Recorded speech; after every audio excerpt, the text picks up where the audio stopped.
Brace yourselves, Detroit. As the sun begins to set, two of Woodward Sports' brightest young stars will be taking the mic for a brand new show. Woodward Nights with Booner and Broder. The dog days in Detroit are over, and the boys are unleashed. Join in on the banter and hop on the bandwagon of the #1 night show on the internet. Tune in to the Woodward Sports YouTube channel every weeknight from 8 to 10 p.m. Woodward Nights with Booner and Broder. All right, welcome in to the Woodward Sports Network, baby. It is Woodward Nights with Booner and Broder. My name is Booner. Joined as always, Detroit Lions beat reporter Matt. What's up? Broder, beat reporter Matt Broder. That kind of rhymes a little. Not doesn't, but no, it's a bar. It's a tongue twister. We can just go with it. It's a bar. I like that. Hey, welcome in, guys. Appreciate you guys all tuning in. If you hit that like button real quick if you guys haven't already. Go tell a friend about the show. Let's right away. Let's grow this show for tonight. We have a huge show packed for you guys. A lot of things going on. Thursday night football going on tonight. Bucks versus the Bills. That is, my second team there. So I really need to bounce back. More there. bees, baby. Jeff's running away. Did you see Jeff? Brady? What all the bees? Booner, Broder, Buccaneers, Bills. How about that? Yeah. All right, and we're going to talk a lot of Grant. Lions. Broder was actually in Allen Park today. He was back. Twice. It felt like for a while the Detroit Lions were off after that loss. I think it was because that loss was so bad that it was like, all right, I want the guys to be back. I want Broder to get back to Allen Park. I want to see injury reports. I want to know what's going on. Dan Campbell spoke today. I believe you spoke with J-Mo today. Oh, yeah. Spoke with Aiden Hutchinson today. Yeah. There was one other person, Jared Goff. Effing Goff. Let's go. Jared Tyler It was a good Goff. day. Jared who? Is it Tyler? People are saying Thomas, but I don't know if that's Thomas. Is that related? It's a T. That's not a Tom Brady joke. That's just like I think it's his middle actually name is Thomas. Yeah. Can someone confirm in the chat what Jared Goff's middle name is? I believe it's How about Thomas. that? I just the reason I think that's because I thought it was what did I say? Trevor? I said it's Thomas. I think it's Thomas. It is? Thomas. What I Thomas. wrong? It's Two the goats. T. All the goats are named Thomas. Me too, yeah. Tom Goff. That's my middle name too, yeah. Your middle name's Thomas? Yeah. Come on. Like so serious. Jaylen Thomas. That's I what like the E that. stands for in CEO. The E is silent, though. Just move on. Okay. Let's go. Thomas, baby. Jared Thomas Goff. Hey, Jared Gosling Goff in the chat. We have a ton of clips for you guys, though. Mike. Broder got it up. He got a clip of the one, the only Jerry Jacobs actually practicing on the field. He is back, officially back. We're going to go over that. 8:15, we're going to do the injury report there, talk about that. 8:30, Detroit Lions versus the Las Vegas Raiders, our initial preview. Dan Campbell on them. Just a bunch of different breakdowns here. We have a video of J-Mo talking about it, Jared Goff. 8:45, we have actually kind of new segment here. Oh, Top 5 Thursday. Yeah. Top 5 Thursday. We're going to start Top 5 Thursday off. Last time I think we tried it. I want it. Ooh, Chris, thank you. We did it with Top 5 MVP. So we didn't officially start it, but we're officially starting it today. Top 5 most important Detroit Lions players right now. Not players, actually. Lions. Detroit Lions right now. 9 o'clock, we're getting right into a temperature check. I wrote down a bunch of players. We're going to see if they're boiling, it's hot warm, here. cool, freezing, whatever it is. In the studio right now, it's hot. It is steaming. It's so hot. It's like a sauna. It is. And I have this sweatshirt on. Can't take it off. Yeah. My bad. Do you need me to leave? No, I'll leave and cool it down in here if you want. Okay. 9:15, we're going to talk about the Detroit Pistons, the home opener last night. I know you guys were all tuned in for that, and we had all the guys over here. We're gonna break that game down a little bit, talk about some of the players. Detroit legend Lindsey Hunter, two-time NBA champion, talked about some of these guys on the heavyweight show. I spoke with him in the back a little bit about a couple of the guys, Killian Hayes, Isaiah Stewart. We spoke a little bit, so we're going to talk about that. And 9:30, we're going to talk about the NFL MVP conversation. And 9:40, I have some graphics from PFF from the Detroit Lions for Penei Sewell, Jared Goff, and Aiden Hutchinson. Wow. So I want to show you guys a few of those as well. It's an elite group. It is. And packed show. Let's start off here real quick and get our picks for Thursday night football. I'll start us off quickly.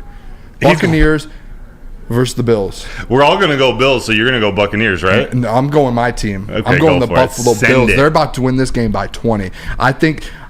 I actually put bets on 4 touchdown scores, which sounds crazy. But like, if you guys hear me out real quick, I have a parlay, and I'll tell you guys my parlay. But if you guys hear me out with these touchdown scores, it's like I have the script in my hand. No.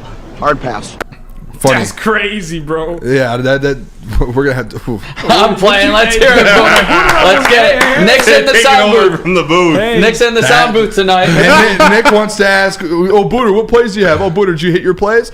All right. Booner, I'm playing. Let's go. Hey, Let's do it. Give the people unplug his what they headphones want. so he can't hear my parlay. He's in control. Someone unplug his headphones so he can't hear my parlay. My parlay tonight, Jaylen, you'll like this one. Mike Evans, 40 yards. Chris Godwin, 40 yards. Stephon Diggs, 60 yards. Stephon Diggs, 6 catches, so 6 for 60. Josh Allen, 225. Plus 410. That hits. I don't like Chris Godwin. 40 yards, so he's got it every game this year. Really? Yes. Oh, you know what that means. Don't say that. You know what that means. And I do have 4 touchdown scores. I actually put them on. I put Gabe Davis gets in the end zone today. It's been a little bit for him. He does it. I have 3 Bills going in the end zone. Gabe Davis, Stephon Diggs, and Josh Allen. All getting in the end zone? All 3 of them tonight. And then on the other side, obviously Mike Evans gets in the end zone as always. I'm taking the Bills. Give me the Bills by $1 million tonight. Let him cook. Oh, and he's trying to make up for it now. Here we go. I saw how things are swinging. It was a joke, but yeah, Nick's in the sound Got booth confidence tonight. in the sound booth right now. Yeah, I'm right there with you, Booner. I don't hate the parlay at all. I was just messing around in here. Yeah, I like the Bills for sure. Get back game. Buccaneers go on the road. Bills need a win. I would take them to win by at least 10. Jaylen, what do you think? We doing like bets or money lines. I mean, the Bills should win. Yeah. I mean, I don't want to jinx myself, so I'll do like Bills plus 7.5, plus 3.5. But like bet wise though, I mean, I'm gonna do Stephon Diggs. 2 touchdowns, 1 touchdown, 2 touchdowns. Oh, I like that. Because on Twitter he said that he doesn't like seeing us lose parlays. He made a tweet saying I saw that. Someone mentioned that to me in the back. He hasn't lost me a bet all year, and after saying that, I'm about to go buy a jersey. So I might have to do 2 for him as well. 100% for sure. Also, quick little update: Wings 2-1. They scored. They cut the lead in half, 2-1. And you were getting Wings won. When did they score? A little bit ago. I'm kind of cut off. I don't know who scored it, but I'll update you guys later. My dog. Who do you have in Bills this game? times 4. By 4? All 4 of us. All 4, Bills okay. times 4, yeah. Count it. Send it. I think it's a pretty. Put it on the board. I saw a couple people in the chat say the Bucks this is like a game where they catch the Bills, but the Bills got caught last week versus the Patriots. Doesn't happen again.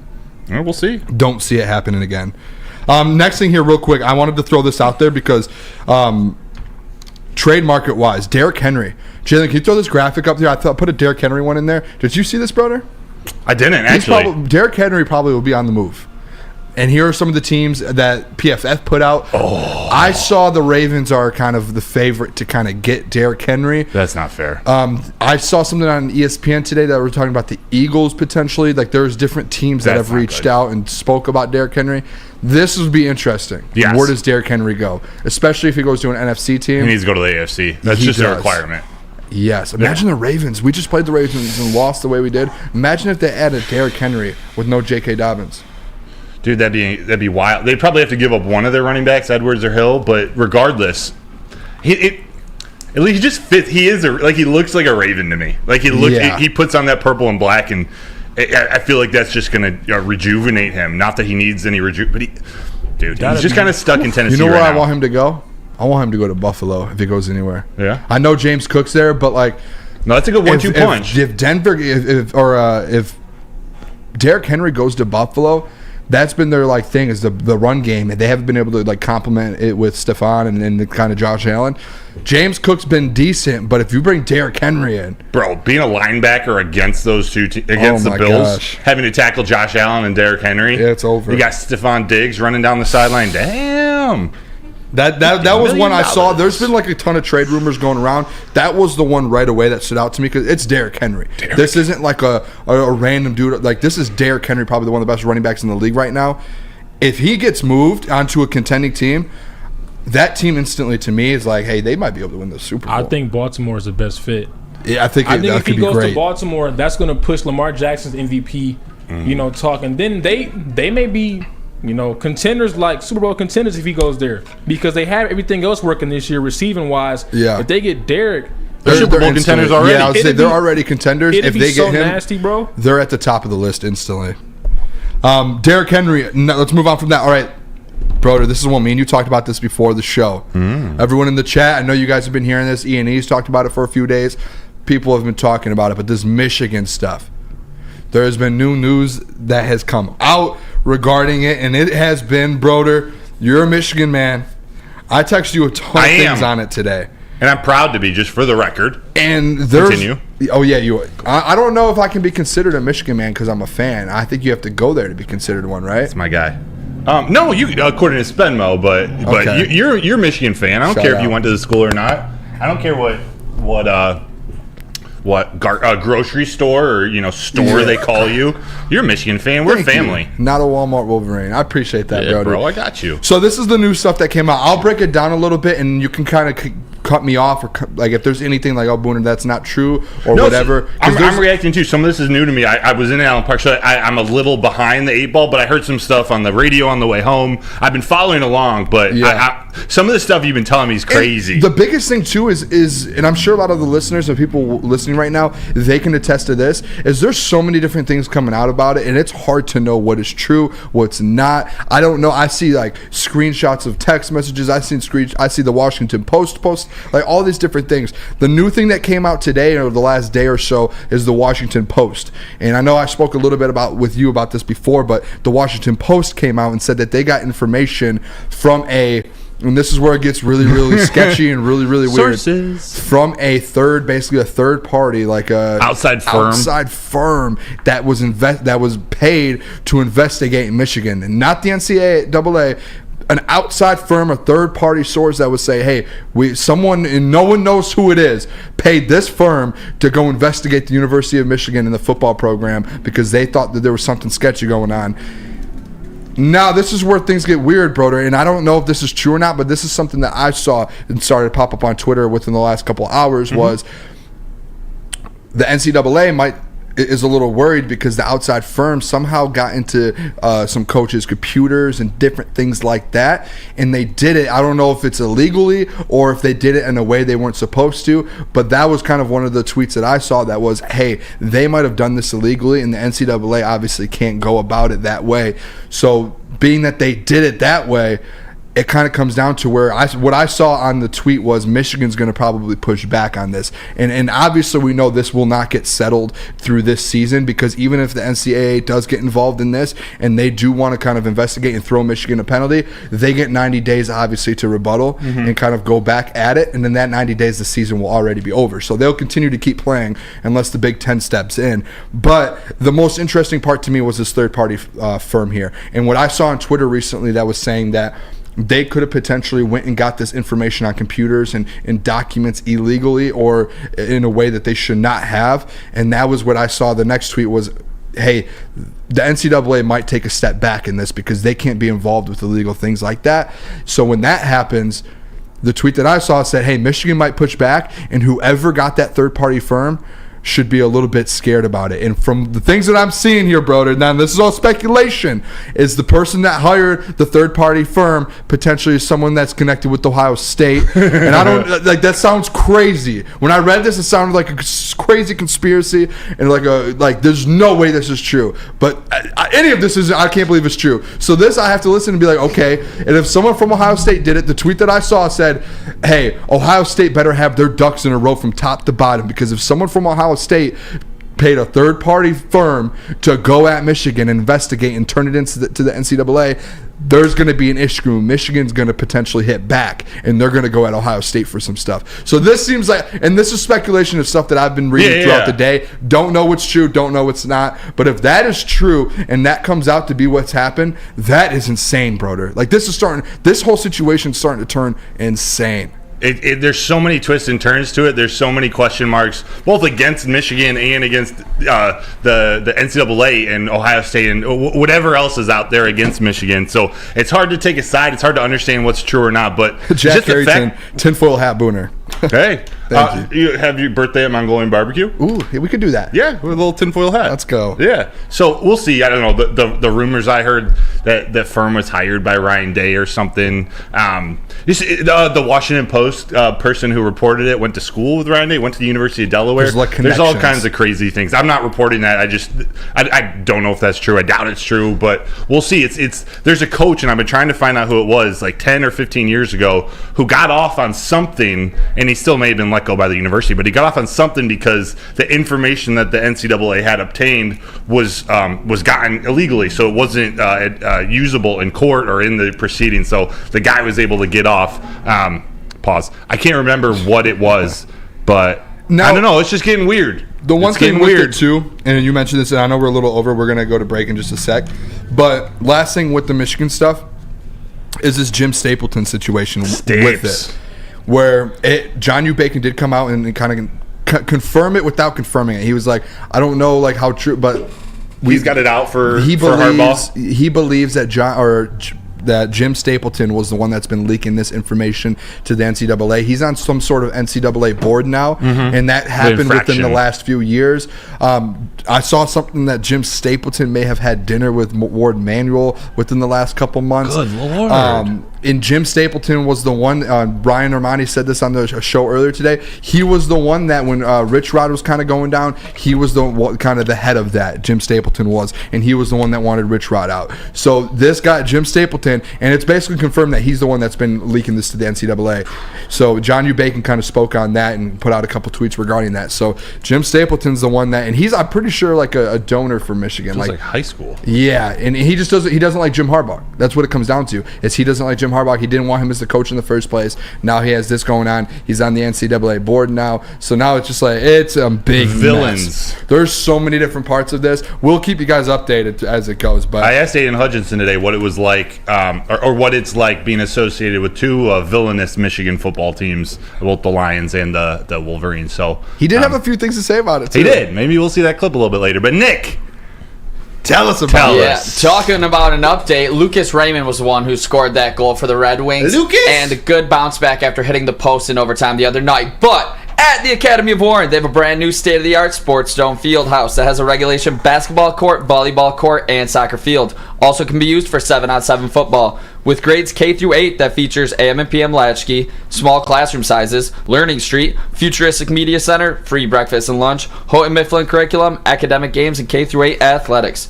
They are now accepting new enrollment. Go to theacademyofhorne.net. Woodward Sports own Tom Mazaway and Sam Stick Day will be hosting our Lions postgame show after every Lions game all season long. Tune into the Woodward Sports YouTube channel for his hot off the press takes, game analysis, and Kool-Aid sipping celebrations. You won't want to miss it. Join Maz, Stick, and special guests each week immediately following every Lions game, exclusively on the WSN YouTube channel.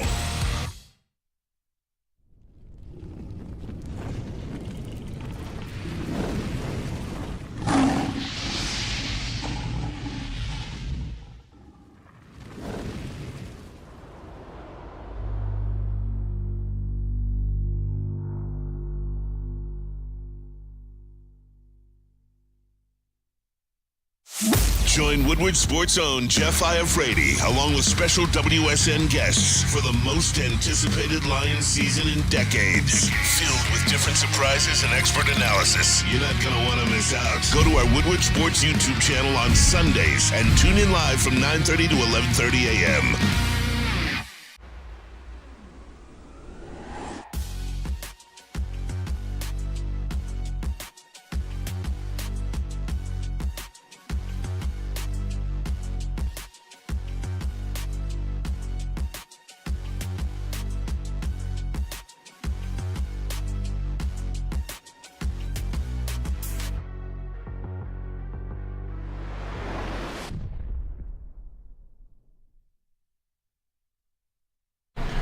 All right, let's talk about it. Outdoor Equipment Co. It is the official equipment provider of Woodward Sports Network. It is Michigan grown. It is family owned. Bad boy mowers, tractors, steel handhelds, and even weed whippers. They have everything. Liberty trailers, generic generators, Snow X plows and salters. Outdoor Equip Co. has it all. You can buy it. You can rent it. 0% financing. Delivery right to your doorstep. That is OutdoorEquipCo.com.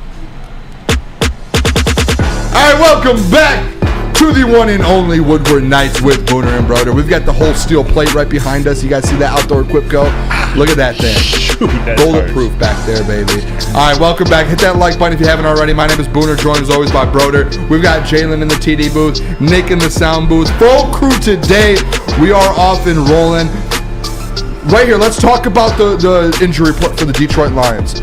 I feel like it's weird because on Monday, it's a Monday night football game, and it's one of those one-offs. Like when they have Thursday night football, we don't get a pregame show for us. Like we don't have a show that night, and everyone else does. So it's going to be like that for Monday. This next Monday, we don't have a show Monday. So our pregame shows are basically today. We're going to talk about Raiders, and tomorrow. Oh yeah. When other shows are probably Friday and Monday. So we're going to be a little bit ahead of starting off some Raiders talk. But first, we're going to talk about the injury report. Very first thing, Broder, that I want to bring up. Kind of breaking news, kind of not. I don't think anyone expected it. I saw some people in the chat the last few days asking. David Montgomery most likely out for Monday. I think that was official. You did have a video. Did you throw that video in Slack? I didn't. No, you didn't? It's not worth it. There was a video of David Montgomery. Oh, yeah, you're right. David Montgomery kind of walking around at practice. It seemed like he looked fine out there a little bit. Not like Foley, but what was your takeaway from that? He was jogging out to the clip was literally 3 seconds of him jogging to like the rehab line. He was rehabbing with it was Frank Ragnow, Malcolm Rodriguez, and who was the third? I tweeted I'm blanking on who it was, but he looked good. He started doing drills with them, the high knees, all the different agility things, and he definitely looks like he's close, whatever close means. It looks like he could get out there pretty soon. So he's we'll see. He's going to be questionable for Monday, and it doesn't sound like he's going to play. But Dan Campbell did also say in his press conference, if whoever's healthy, they're going to play. They're not going to use the bye week as a strategic rest. If someone's 95%. They're not going to. If they can play, they're going to play. Benito Jones, that's who it was. Yeah. But I didn't even know he was injured. Yeah, me neither. Yeah. That was a surprise today a little bit. Frank Ragnow, I'm guessing that's just like his rest day today and going through rehab just for his toe. Yeah. As always. Yeah, just like I think that's his half day where he just kind of gets the blood flowing, gets the juices going. Frank Ragnow, not worried about him. I'm interested. I do think after this game, I think David Montgomery's back after this. Yeah. This full week and then next full week and then you're back. Yeah, like when I say questionable, the way he looked, I wouldn't be surprised if he played. It just isn't feeling like that confidence coming from Dan Campbell, coming from the staff. But he'll definitely be back for the Chargers. A rib injury, especially like the cartilage, it seems like as a running back, that's like a tough. Like you're every single time you touch the ball, you're taking a big blow. Like you're getting hit. Like that's a tough position to have a rib injury. D-Mac spoke about kind of the ribs. I remember a couple months ago, D-Mac had like that rib injury and like trying to golf and stuff with it. Like, it's not. And imagine if you're a running back in the NFL getting hit by a 300-pound defensive tackle. True.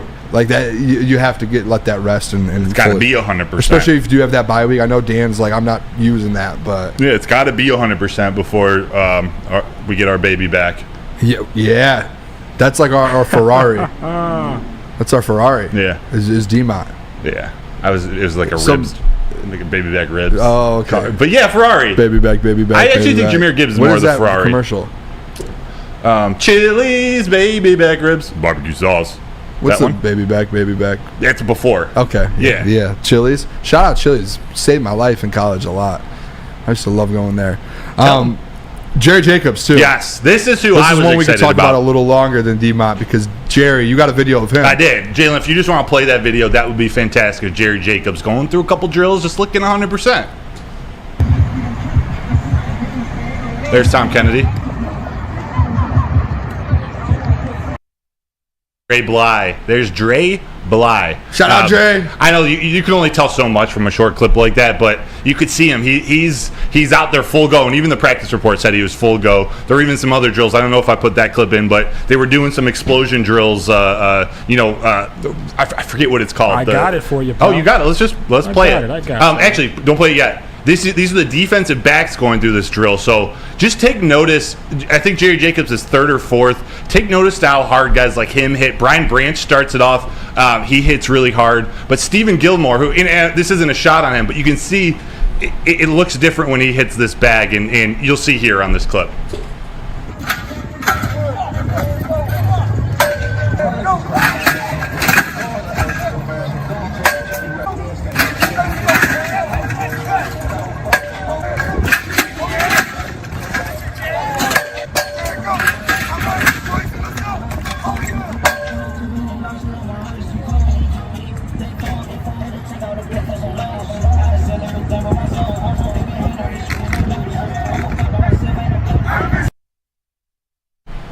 Yeah, so I love watching those drills, but you can just see Stephen Gilmore just needs a little more muscle, a little more strength. But he's right there with the big boys, the big DBs. But you can see Brian Branch hits hard, Cam Sutton hits hard, Tracy Walker. Those guys, Tracy definitely does. Tough. Tracy Walker definitely does. So for sure. It's just great to see Jerry Jacobs healthy. I mean, there's a lot of speculation around the trade deadline. We don't know how healthy he is. I don't know if that limits or changes Brad Holmes' draft strategy, but for the Raiders game, it will be a huge addition having him.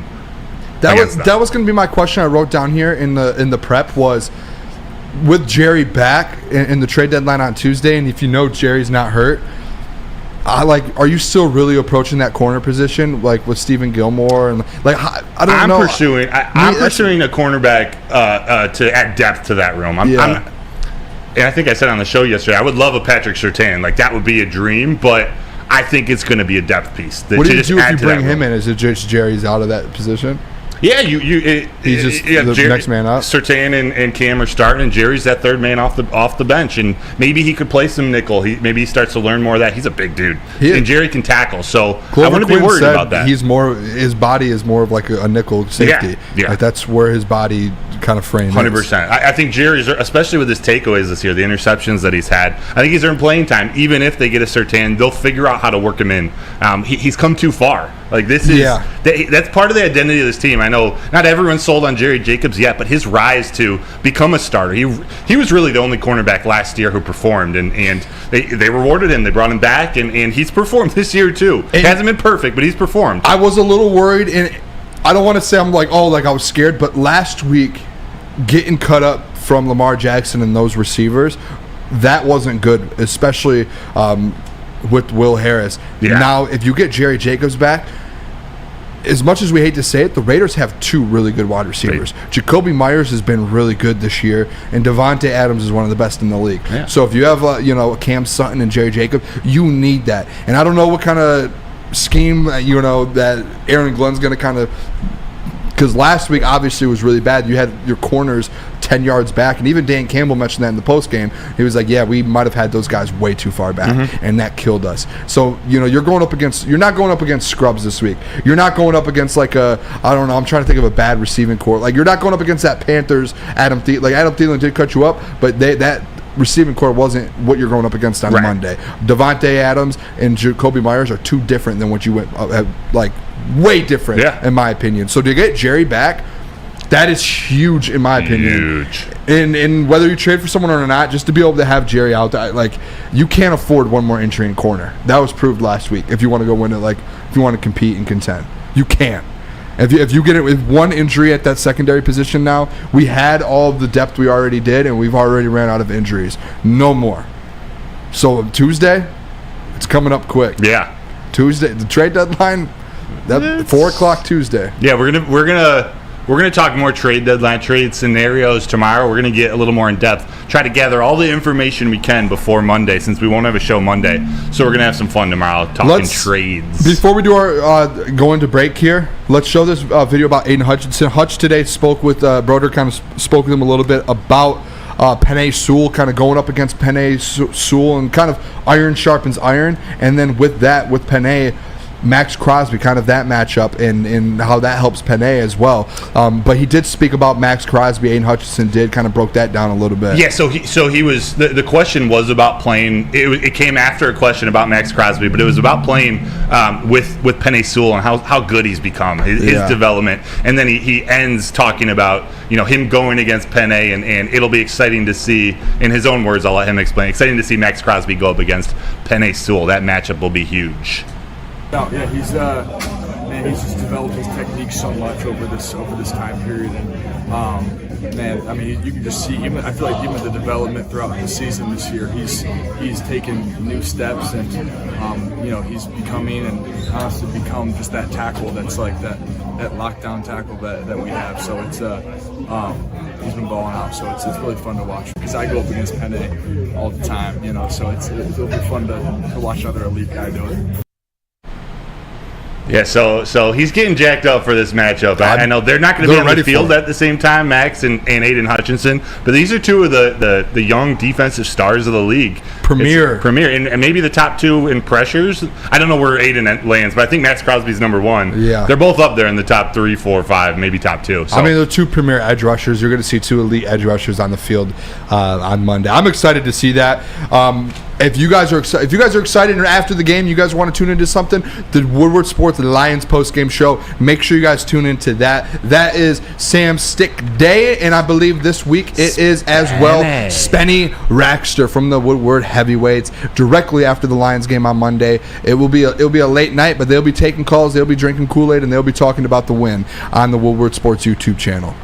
Let me tell you about Mark White Real Estate, because when buying or selling real estate, flexibility over the sales process is key. So sellers, how would you like the opportunity of canceling your listing agreement at any time for any reason with no penalty? That's exactly what you can do with the Mark White & Associates minute-by-minute listing agreement. Looking to buy real estate? Visit markwhitesells.com or call 248-290-8242. Again, that's markwhitesells.com, where flexibility meets success.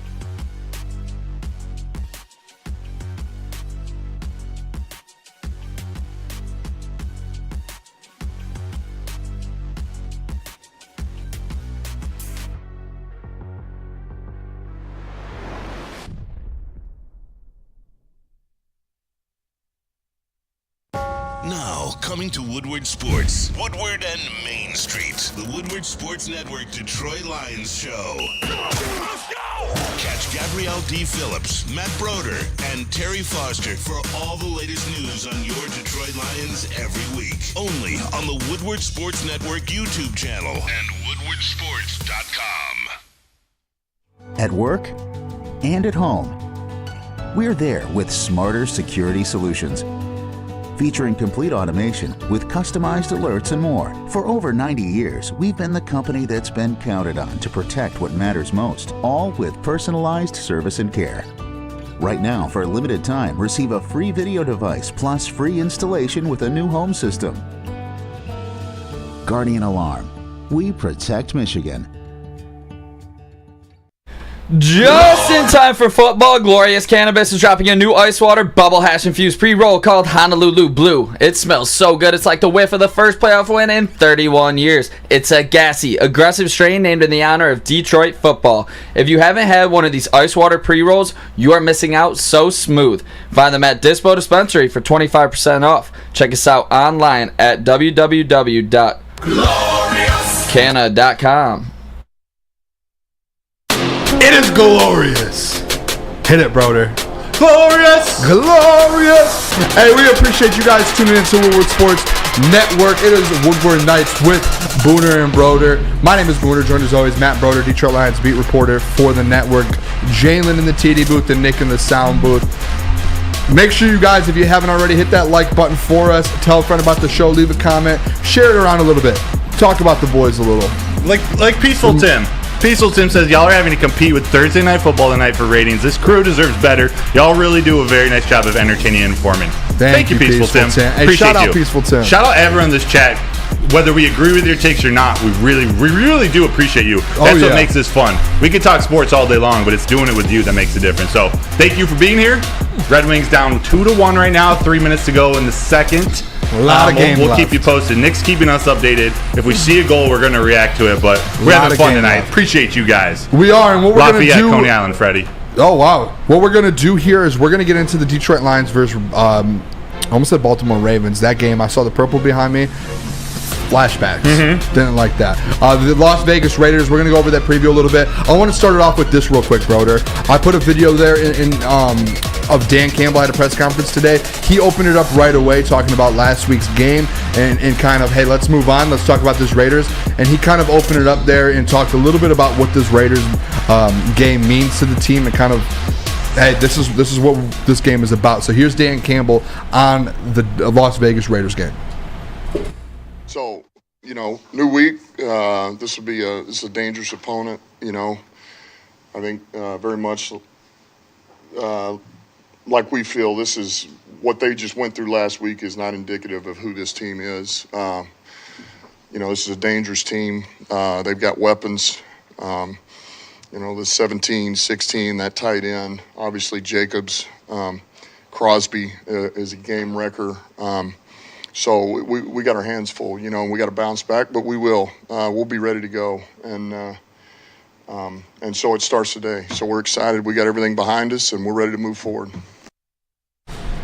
Hey, that right there at the very end, the last 3 or 4 words, we're ready to move forward. That's where I kind of agree with Dan Campbell. And he talked, it sounds just like he did after the Seahawks loss, was, hey, let's move on.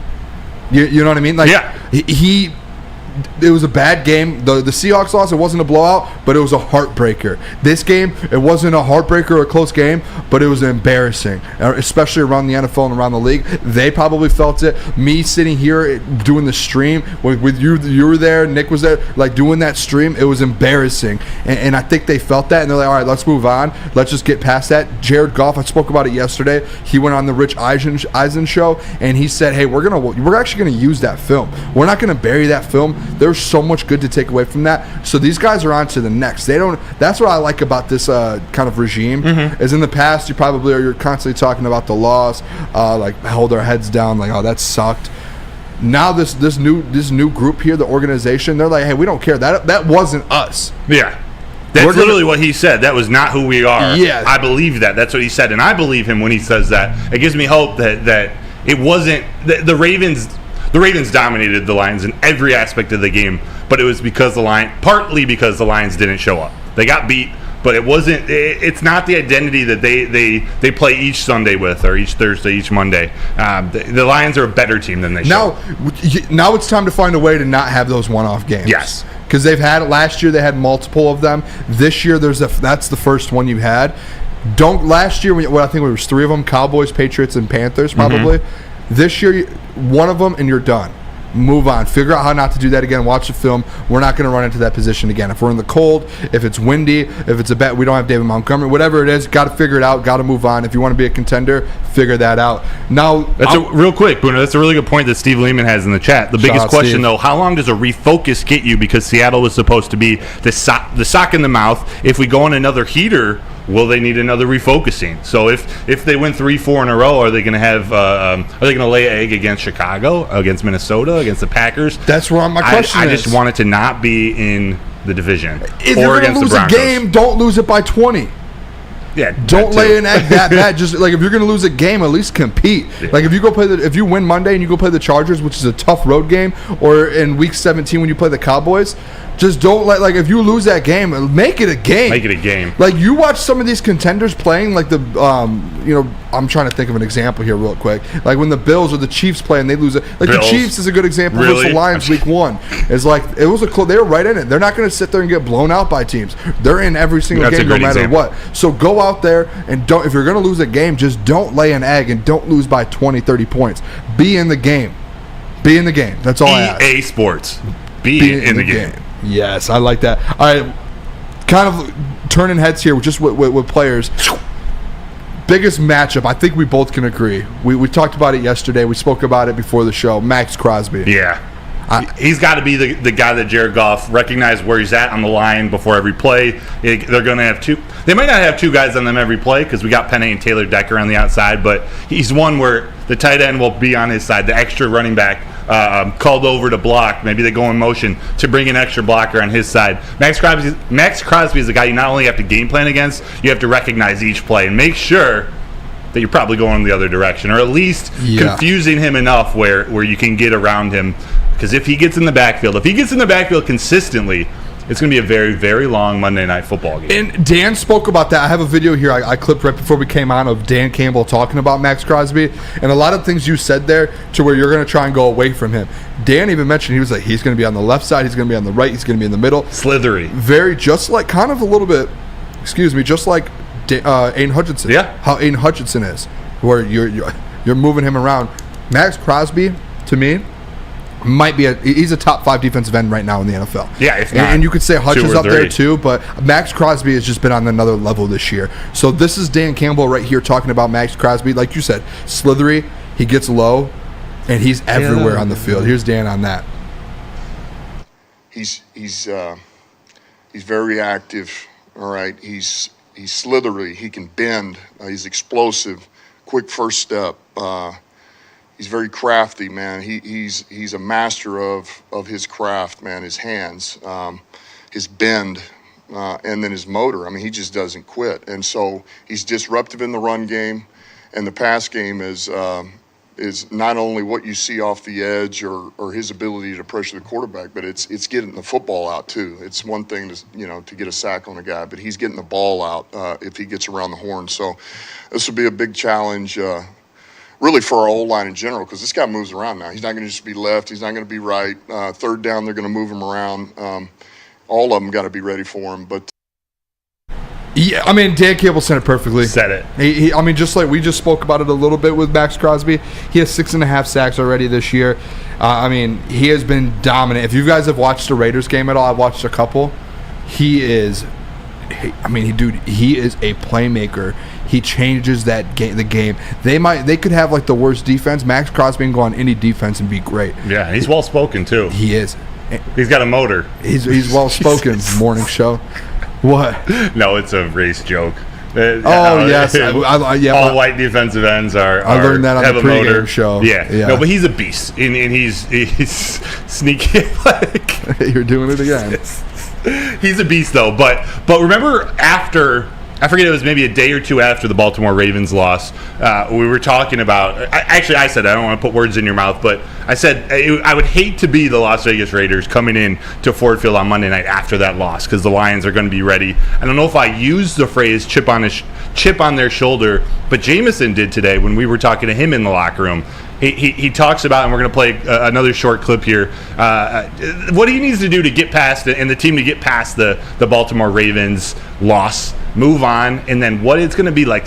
This team, they're hungry. He says they're hungry. They have a chip on their shoulder. Listen to how J-Mo describes what they're planning for this next week. It's always important, that's the main thing you got to focus on because, you can't let one play define you, one game define you. You just got to keep moving forward. It's not your last game playing. It's not your last down playing. So, you got to keep looking ahead. I wouldn't say a reality check, but it's something like we keep noted. It's a big loss, a major loss to us, and we're just going to remember that one for sure because we're going to use that as motivation and, down the road, like, we lost this game like this, so we make those corrections. We had time to make those corrections. We watched the film, we corrected everything. So now it's just time to get on the game plan for the Raiders this week.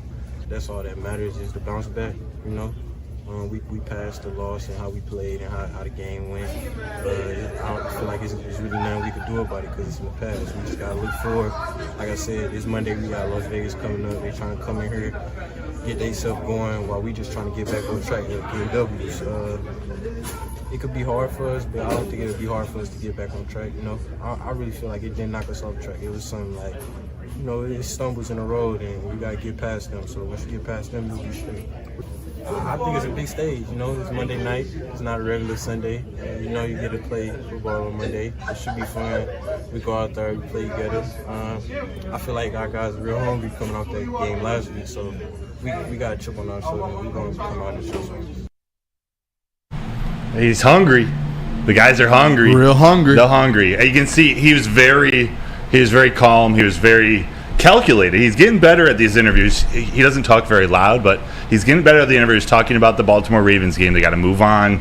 He broke it down a little bit, but then once he started talking, all right, Monday Night Football, primetime, Raiders coming up, started to open up. His personality started to come out a little bit more. Yeah. It's like, all right, our team, we're hungry. We have a chip on our shoulder. We're going to come into this game. We're going to be ready to play. We're going to be showing. I'm not going to show all the clips of that full Jameson interview, but we'll see it come out over the next maybe 24 hours on Woodward Sports Social. But he's ready. They're excited for this game, and I don't think they're going to let the Raiders come in and surprise them with anything. Yeah, and my thought process on that too is he did kind of talk about how there's a chip on their shoulder. I like that coming off of this loss, and like J-Mo saying that because J-Mo didn't have like the best Ravens game, and obviously it was just that whole offense didn't have a great game. So there's that kind of in the back of their head like, hey, that was bad. We laid an egg on offense there after his touchdown, and then he did that. So. And what I meant to say like 30 seconds ago, throughout the whole interview, he was getting asked questions about how he felt. He played individually, 6 targets, no catches, and he responded just about every single time with, guys, it really isn't about me. It's about my team. Like, we lost, and that's a problem, but I'm not just focused on my deficiency. And he is. Maybe I'm explaining this poorly, but he recognizes that this is a team game. All his answers were not selfish, is the point I'm trying to prove. That's what I'm saying. I think what you said is perfect. Like, that's perfect. And remember when he came back from injury and what he was saying when the Lions were on that winning streak, where he was like, I just want to come back and keep helping them win. Like, we're 3-1, 4-1 already. Like, I just want to come back and help the guys win. I don't care how much I can do to contribute. It's just about winning football games. That's kind of that mentality. And you know what? He was at Alabama. It's like Brian Branch, these Alabama guys, Jahmyr Gibbs, they have that mindset. They know what it is. I heard Nick Saban speaking today on the Pat McAfee show and kind of talking about just one game at a time with his team at Alabama. And that's kind of that mentality I'm taking from J-Mo, to where he knows that. He was with Nick Saban for 3 years. Or multiple years. Like, he knows kind of the mentality to have when it comes to that. And I think he has the right approach with it. And it's not just him, but it's the whole team too. And I watched all the interviews today. A lot of these guys have that mindset and kind of that move on, starting with Dan Campbell and his press conference all the way to J-Mo, to Jared Goff, to Hutch. Like, all of these guys kind of spoke on the same thing. And it's a positive mindset. I'm excited for Monday. I have a little bit of nerves just because I think coming off of a loss, everyone is a little like, you can't lose 2 straight. But I'm excited. I think there's a huge opportunity for a bounce back for these guys to prove something around the NFL. I think so too, and that'll just show all the fans, all the national media that, okay, they were for real. Maybe they weren't the number 1 team in the NFL last week, according to Stephen A. Smith, but they're for real. I think we're going to see that. Shout out Stephen A. Smith. Not. All right, let me tell you guys about Guardian Alarm. When we come back, we're going to do our Top 5 Thursday.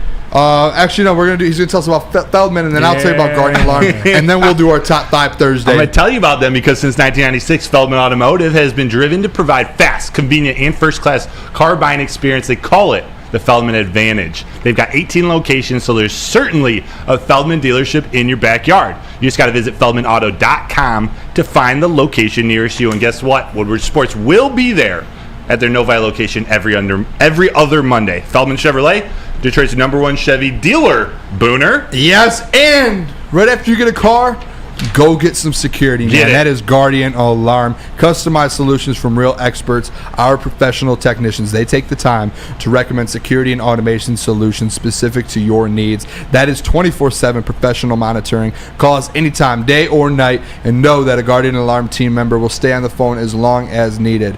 Technology that is backed by people, your safety and security it deserves technology that has been proven to work and people who have been proven to care. That is, look at right there on the screen, 1-800-STAY-OUT.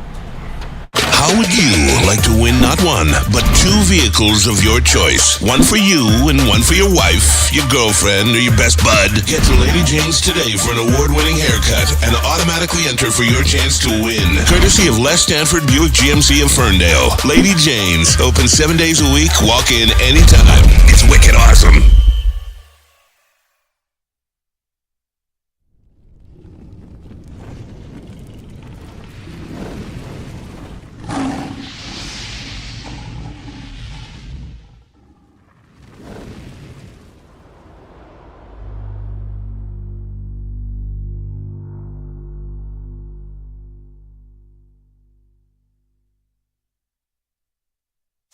Join Woodward Sports' own Jeff Iafrate, along with special WSN guests for the most anticipated Lions season in decades. Filled with different surprises and expert analysis. You're not going to want to miss out. Go to our Woodward Sports YouTube channel on Sundays and tune in live from 9:30 to 11:30 a.m.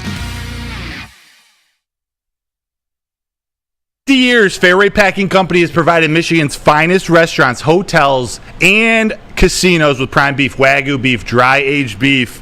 Experience the Fairway difference for yourself today. You just got to visit the steak shop in Grosse Pointe Woods for grab-and-go steaks or order online at fairwaypacking.com. Fairway, baby! Look at this beautiful wall behind us. It is the Woodward Sports Network, and it is Woodward Nights with Booner and Broder. Appreciate you guys all tuning in. Smack that like button for us real quick if you haven't. We're getting into our top 5 Thursday.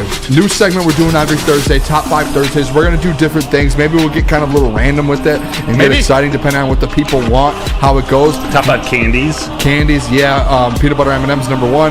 But we're going to, today, we're going to do our top 5, basically Detroit Lions. No. Most important Detroit Lions. Yes, and I think it's a very important word. I see what you did there. It's not best. It's not most talented. Important. It's very close to team MVP, like most valuable, but I think important can be interpreted in a couple of different ways. So I think that's the only thing keeping us from probably having the same list. Did you end up getting an honorable mention? Yeah. Okay, I did 2 honorable mention and I have 5. So 5, and then we both have honorable mention. So it's a top 7 list. No, it's not. It's honorable mention. It's Pistons are going to get 28 wins, but they're actually going to get 30. No, you didn't get that. 20. My range for them is 28 to 32. People get a range. That. She gives a range. Any show you watch, they do a range. That's just how it is. And then aren't any show. But I gave my exact. I said 30, but 28 to 32 is kind of where I see them land. That's the team I see them this year. Yeah. Dude, they play 82 games. None of us are going to... Like, it's different from Lions playing 17 and being like, they're going to hit 9. That's why it's hard. That's why it's hard. It's not hard because it's like you're either going to... If they're a good team, you're going to pick between 9 and 13, 14. In the NBA, like... You're going to pick from, if they're a bad, decent team, you're picking from 20 to 40. He wants us to be exactly right. So if they go like, 22 and like 60... then whoever said 22 will win. No, we don't have any weight. I mean, yes. That's what he wants. I wouldn't have cared if you guys were like if you said, I think they're going to go 34 to 37. I did a show earlier this year, and I listened to one with Kool-Aid, and he said, he gave a range. I watched a couple different Pistons shows. They gave a range. I gave my pick 30, and I gave a range. 28 to 32 is kind of where I see them fall. Okay. I think that's fair. You guys are you're trying to dig a hole on me. No. We're not doing that today. No, we're not doing that. No, we're not doing that today. If I were to go on DraftKings or a sports betting website, where would I find the where you can pick a range of wins between 20 and 30? Is that a thing? They don't do that. No. Thank you. Okay, sorry, we can't have our own conversations around here. But I thought we were doing what all the other shows are doing. Oh. Other shows give the range, so I was just like, hey, this is my range. This is where they fall. Okay, so you never told me the Lions could win some years 7 to 9 wins. No, I think I picked 12 and 5. I know I picked 13 and 4, but what I'm saying is, you could be like, oh, they're like 11 to 13 win team. You could do that. That is something people say. Oh, this is not crazy. I'm starting to get mad now. I don't like when I get mad. All right, let's do our top 5 Thursday. Top 5 Thursday. Booner and Broder's top 5 Thursday. The most important Detroit Lions right now. I'll start us off. I'll go number 5. I put Frank Ragnow. Very important piece. You could really argue he's number 1. Like that's why this list, like it's we did top 5, but Frank Ragnow. There's people who would do their list probably put him number 1. But I put Frank Ragnow at number 5. He is the heart of that offensive line, right in the middle there. I love Frank Ragnow. This offensive line's number 1 ranked right now, PFF, in the NFL. Still, I think for the second week in a row, I'm going Frank Ragnow 5. That's funny because I picked Penei Sewell as my number 5. Ooh. And I know this Penei Sewell, if he's high on your list, I definitely won't argue because he's one of the best. Hello. I interpreted this most important as right now, like in this very minute, like before the Raiders game, considering all the injuries, and I think that's why I put some others ahead of him because that offensive line is so strong.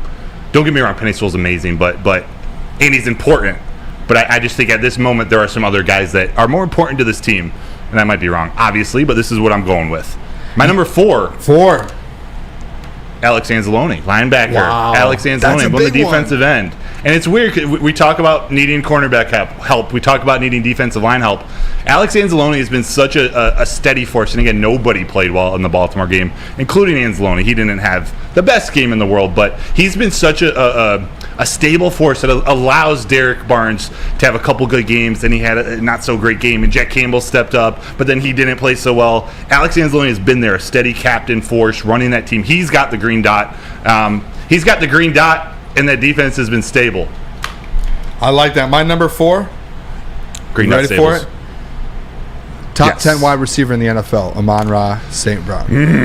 Yeah. He is my number 4. He is extremely important to this offense. Congratulations. You just got Amon-Ra St. I think Brown. without him, I know we saw a game without him and won a game without him, but long-term wise, he is a captain on this offense. He is a huge integral piece of what this Lions offense is doing right now. Yes. They would not be having the success over this last 17-game stretch if we did not have Amon-Ra St. Brown. That is a fact. That is there's no question about it. I think he needs to be in the top 5 for this list just by what he does alone. Every single game you can trust. It's not like just something to where he just goes out. Like, you trust him every game, and he never fails you. Never. And I know he dropped a couple passes last Sunday, but that man, he still went out there and had over 100 yards, and he still kind of kept that thing going a little bit. And in wins, he's the one that's there always talking. He's scoring.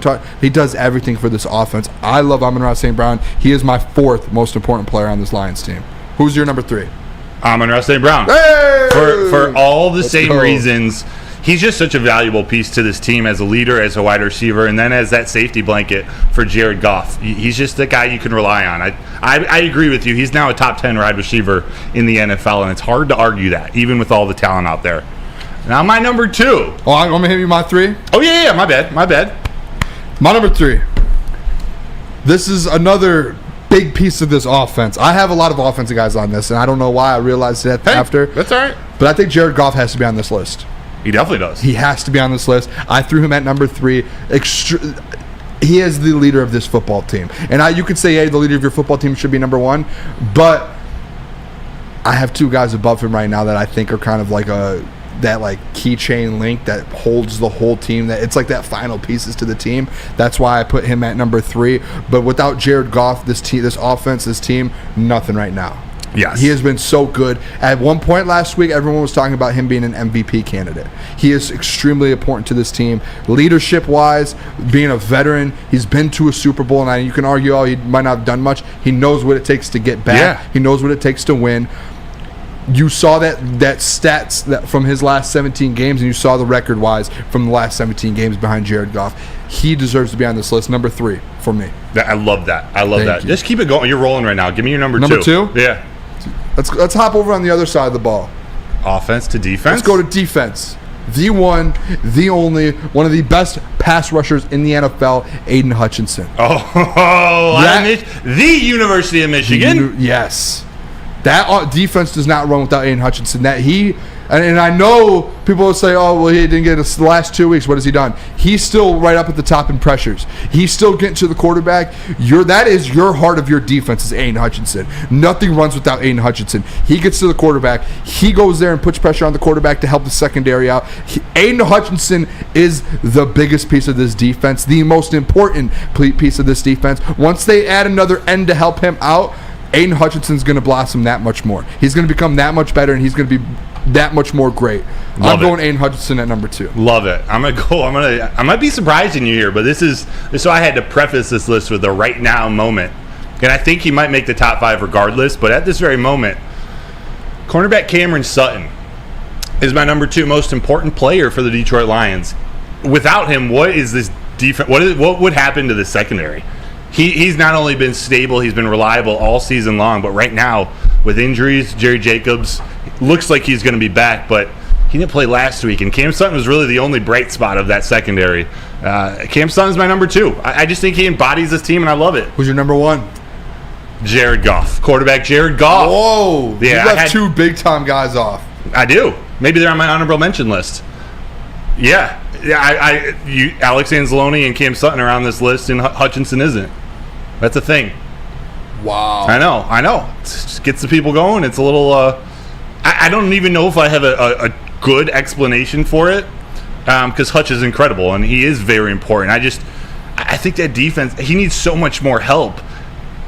I have a heart I don't know what it is. I don't think he's a bad player by any means, but he needs so much more help. So I think that defensive line just needs more, and so I have a hard time putting him, the stalwart of that defensive line, on there. So he will be on my honorable mention list. But I got Jared Goff. All right, my number 1. I think this might be one of the best player on the team. He might be one of the best. He's probably the 2nd or 3rd best player in his position in the NFL right now, and I don't see what this offense does without a guy like this. Penei Sewell. Yeah. He is one of the best tackles in the NFL right now. I think you could probably say the third. He's going to be an All-Pro, maybe first team All-Pro, to be honest. He very well might be. He's going through that. Should. And later in the show, I have a graphic of him, and we won't show it now, but I have a graphic about him later in the show that is nuts. And Penei Sewell, what do we talk about that help? First of all, Jared Goff, what's he best at? Play action? Yeah. What sets up play action? The run? Yep. What sets up the run? Penei Sewell and that offensive line. That's why I put Frank Ragnow at 5 and Penei Sewell at 1. Those two guys help. And I know I spoke with Nick about this in the other room. He said D-Mont potentially could be on the list. Oh, yeah. But, like, these guys, D-Mont is great. But we saw what Jamal Williams did behind this offensive line. This offensive line is elite. Not great. They are elite. And they help that run game that opens up the pass game for Jared Goff. Without Penei Sewell, I don't know where this offense is. Yeah.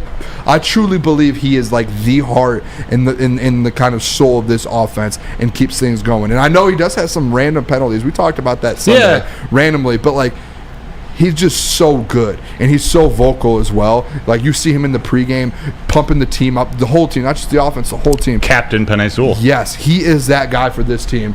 I think there's a goal for the Red Wings. 2-2. Red Wings tied it up, baby. Let's go. Who was it? All right. I don't see a goal. No, I think it's a goal. No, I don't know. Give me your honorable mention. Nick put his fist up like I'm it was a surprised goal. You said 2-2, and there's just 2-1 on the screen. I don't know where Nick put his hand up like a goal, and I saw the shot. Rasmussen, I think. Whatever. It's 2-1. All right, 2-1. Sorry about that. False alarm. But number 1, Penei Sewell. Honorable mention. Do you want to go first with that? Yeah, Hutch and Ragnow. And I was very close. I wanted Josh Reynolds on that list, but I couldn't keep Hutch and Ragnow off. Yeah. Hutch. You do not have Penei anywhere? Oh, he was my number 5. Oh, 5? Okay. Yeah. Yep. Sorry, I forgot. He's got to be on the top I had 5. Cam Sutton, honorable mention. I like that. I added Anzo. When you said it, you convinced me. You did a good job kind of breaking it down, so I appreciate you kind of opening my eyes to that. And my third one, I put Dan Campbell. He's important. He's the most important piece. One of the most important pieces. You did this list. I didn't say you players. didn't say most important Detroit Lions, so that's a good call. Dan Campbell. How does he respond to losses? How does he lead this team? How does he go about that every day? I'd argue life? Sheila's more important. Maybe Brad Holmes too. Day-to-day operations, Possibly I think, Spielman. with being with the team. Damn. I'm joshing with you, Dan. That's the one.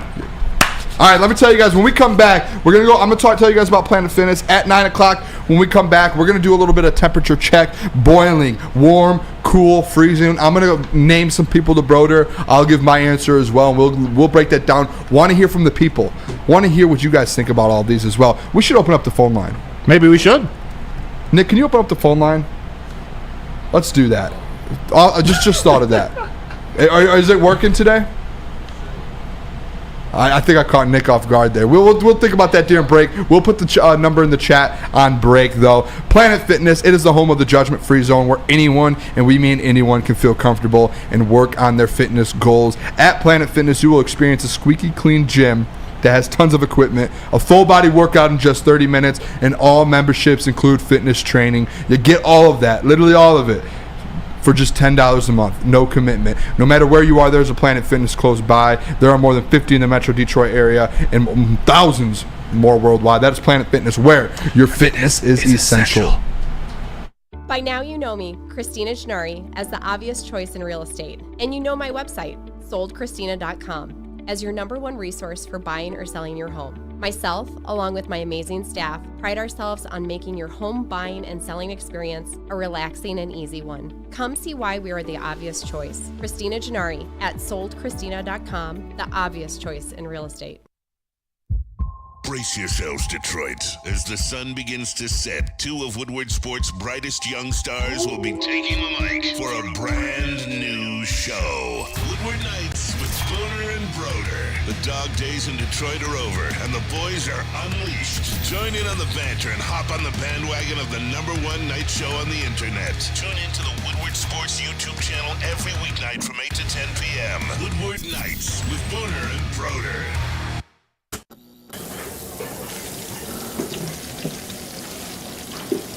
Burgers and chicken sandwiches are taking over at Big Boy. Try our new pretzel bacon cheeseburger.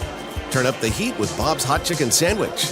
Upgrade those regular fries with our chili cheese fries or loaded baked potato fries. Hit your sweet tooth with funnel cake fries or Reese's chocolate peanut butter thunder cake. Load up on all your favorites today at Big Boy. When it comes to your pet, don't settle. Give your pet the best, and that's Premier Pet Supply. They are the hands-down Michigan's best pet store. Family owned and operated for over 30 years. They got 13 Metro Detroit locations, over 60 brands of food, the lowest prices, and curbside home delivery. Premier Pet Supply, give your pet the best. www.premierpetsupply.com. Welcome back to Woodward Nights with Booner and Broder. Appreciate you guys all tuning in. Smack that like button if you have not already. On the floor. Yeah, on the floor. When I said that, I was like, it sounds just like the song. Every time you say that, I think of that song. Really? Yeah. And that was the first time I thought of it. The way I Akon and Mike Jeezy. Convict music. Yeah, my bad. I'm going to start saying it a different way here. Sorry about that false alarm. Goal 2, by the way. It is still 2-1. Not the Red Wings. So we're going to get into it here, fellas. We are doing a temperature check, Broder. Yes. And as well, we did open the phone line, so if you guys want to call in, it is 313-552-6322. You can call in and talk about the Detroit Lions a little bit, how you feel about heading into this game on Monday. Again, that is 313-552-6322. First one, Broder. Yes. Boiling, warm, cold, freezing. Dan Campbell. Let's start it off hot. Let's start from the top. Dan Campbell. What is the temperature check with Dan Campbell right now? He's 5-2.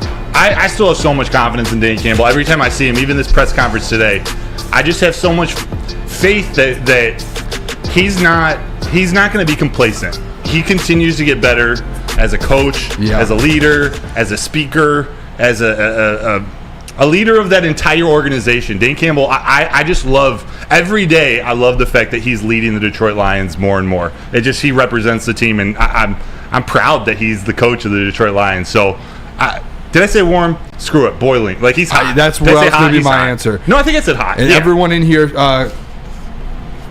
boiling. Yeah. Ziggy F and Steve, flames, baby. Warm, not hot.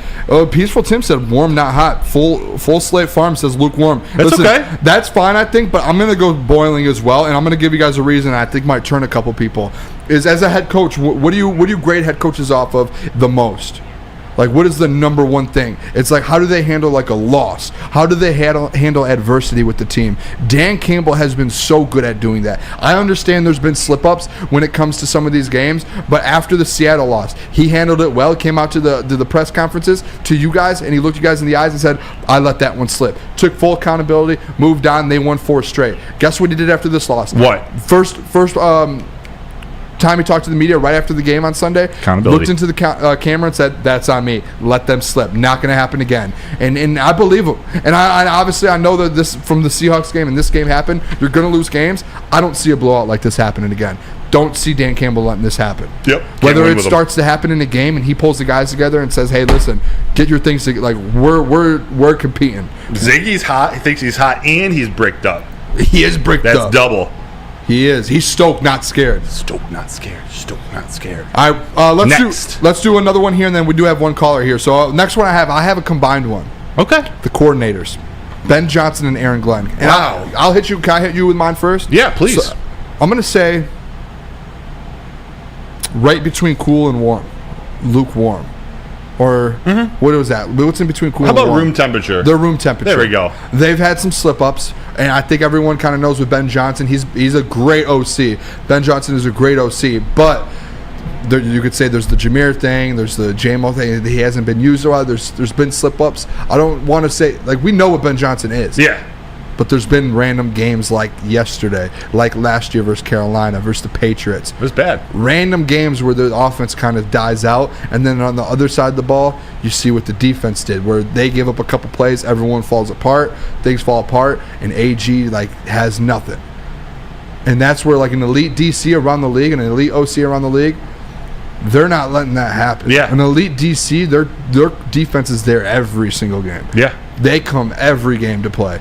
They give up a touchdown, they bounce right back. So I'm going to say right there in the middle. I want to see them going on a little bit of a build run. A little bit more. This is a really good sample coming up to end the season where we can see really what they're made of. Because they should win every game. They're not going to win every game, but they're expected to win every game. So they should be able to assert their superiority of being the better offense in the game or the better defense. Whatever that the game ends up being, they should be able to dominate. I don't mind a room temperature. I'll maybe go up to warm because it was just one bad game and they're 5-2. I still have them as my number 6 team, so I'm still going to go with warm. But hey, room temperature, that's fine with me. Is that you? So you have the same one? I have the same. I agree with you. I agree with you. I love that. The Wings are on a power play right now. Oh no, full strength now. They almost scored. All right, we have a caller, Nick. Who do we have? Yeah, we got Wayne. Wayne, you're live on air. Wayne. Can you hear us, Wayne? What's up? Yeah, what's up, guys? What's up? How you doing? What do you want to talk about tonight? I want to talk about the Detroit Lions. We like talking about them. Go. Okay, I want to talk about the backlash that J-Mo is getting. Like, that's starting to bother me. That who? Excuse me. J-Mo. J-Mo, gotcha. Okay. Sorry, continue. Yeah, J-Mo. It's starting to bother me that people was throwing backlash on J-Mo over a couple games. Like, they didn't even get a guy a whole trial. Like, last game, we did get blew out, so it was like our momentum wasn't there for him to even. I understand he should have caught the ball, but no homo. But he should have caught the ball. He had 2 open balls that he should have caught. Yeah. But I feel like that if he would have caught the ball, we still wouldn't have won the game, so it wouldn't even matter. Like, it wasn't in crunch time or nothing like that. So, like, they can't even, they got to stop doing that because he's watching it too, so he probably, like, people got feelings. You never know what a person is thinking, like, this fan base don't want me here, like, they keep trashing me. Yeah. It's like Will Harris, like, I don't really... Go ahead. No, I was just gonna say. I think real quick, I'm with you on that. To me, the JMO thing, it's like I feel like you have to give him the year. Like you need a sample size. Like you have to let him get into this position. Am I wrong on that, Wayne? I think you have to give him the opportunity before it starts to get trashing him. That's where I'm at with it because he's shown these spurts. We saw we could do it at Alabama, and there's been games where he's gone off already here and scored touchdowns. I think you have to give him a whole year before you can even say and truly judge him. And if you see what happened at Ohio State, they wasn't patient with him. They didn't give him a whole year. That's why he transferred to Alabama, and they was patient with him. And look at the results they got. Yep. You got to be patient with a football player, especially coming off the injury he had. You have to be patient with him. You can see the speed he can go to. So not how many golfers have to have a connection, and that's a home run hit every time. But I want to say something about Will Harris. It's like, I'm not going to even get up here and dog Will Harris because he did step up for us in the Bucks game. But if Mayfield would have connected with them 3 balls, they would have been on Will Harris. So it's like I upped Will Harris in that game. It's just I want to see what he can do this game. Like everybody was bad. Everybody was bad against the Ravens. Everybody was bad against the Ravens. So now I want to see what they'll do. Even if they do got Jay Jacobs and one of us go down, I want to see what Will Harris will do. Now, if he don't do his job after this, I think he should get cut. I think he's like a liability to the team. All right. Well, thanks so much. Hey, we appreciate you calling. We're going to talk about this real quick, but thanks, Wayne. On the JMO real quick, I'm with Wayne. I think, and I'm with you that he needs at least a year before supporters bail on him. He's had a couple drops. He's made a couple of mistakes, but he's still young. Like I don't want to just give excuses. So it's not just that he's young. I just think he needs to get comfortable in there. You know what it could be too? What? I think that the fact that you didn't re-sign DJ Chark because you knew JMO was coming back. So I think there's like a group of some people in the fan base that are like, we were expecting JMO to come be that second guy. And with that, it's kind of like, obviously Josh Renner. Oh, no, just kidding. Sorry, my bad, Booner. A second time tonight. What are we doing, fellas? I saw the fans stand up. My bad. Come on, boys. Lock in. You can't do that to me twice to tie the game up. That's on me. My heart dropped there. I thought we tied it up. Oh, my gosh. Almost. Both of you two. Man, but no, with that. Oh, yeah, sorry. on you. I think with J-Mo, you're expecting him to be the number 2 guy, right? And with Josh Reynolds has became that number 2 guy, but a lot of people wanted J-Mo to be in that spot, and he hasn't done that. Yeah. And it's shown that, hey, he's going to need a little bit more time than I think people, him being the 12th overall pick or whatever he was, yep. A lot of people were like, hey, we want him instantly to work. And it's just not that at this point. That he's going to have these big plays, but it's going to take him a little bit to get into this offense. That's where I think there's people that are mad that he's not that J-Mo like Alabama right away. But it's like, all right, you got to let him get in. Eventually he'll get there. This is sort of my Luckily one we have question. Josh Reynolds, though. My one question mark on Ben Johnson and his growing resume is I don't necessarily agree with how they're using him yet. Like, it seems every pass to him is a deep pass or a deep post or a deep corner. There's a lot that goes on in terms of getting that timing down, both with Jared Goff and J-Mo's speed, and then you got to catch it. I don't know if his confidence is at 100%. He's a confident kid, but he's dropping some balls. So try to get the ball in his hands behind the line of scrimmage, whether it's on a reverse or some sort of creative play straight from Jared Goff, or hit him on a short slant, a wide receiver screen behind the line of scrimmage. You got to get the ball in his hands so he can use that There speed. has been a couple plays where they have tried to go short with him, and he dropped it, or it was just a bad pass, or it just hasn't been set up. I think, but keep going, pound it. Which I think they will eventually. I agree too. You'll see it, and I think it's going to start Monday because remember last year, all those end arounds, he had a couple runs that just broke off. He needs to just get the ball in his hands and feel like a shooter in basketball he just needs to feel the ball go through the net. He needs to get to the free throw line or see that ball go through the net so he can get that confidence back, get that feeling back with that arc. And yes, Jeff, I'm afraid he could not beat me in one-on-one. And that's funny. Yeah. All right, we're going to go to break real quick. I'm going to go back-to-back ads real here. I'm going to go pregame show, and then we'll talk about Hamlin Pub. When we come back, maybe we'll do one or two. We'll talk about it during the break. Maybe we'll do one or two more hot and colds, take a call, and then we'll get into some Pistons stuff as well.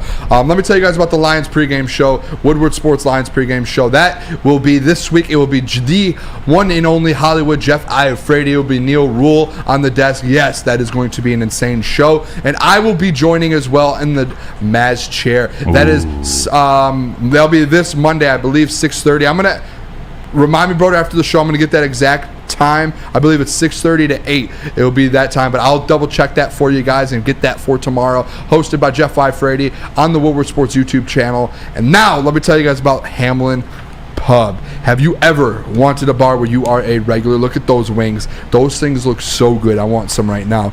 We have just the place for you. Head over to one of Hamlin Pub's 7 locations and experience where everyone is a regular. Whether you're enjoying the half-off pizza on a Thursday or game day specials available during all Michigan sports and NFL games, Hamlin Pub is the place. Visit a location today and experience your new favorite pub for all things sports. Now, coming to Woodward Sports, Woodward and Main Street, the Woodward Sports Network Detroit Lions show. Let's go! Catch Gabrielle D. Phillips, Matt Broder, and Terry Foster for all the latest news on your Detroit Lions every week. Only on the Woodward Sports Network YouTube channel and woodwardsports.com.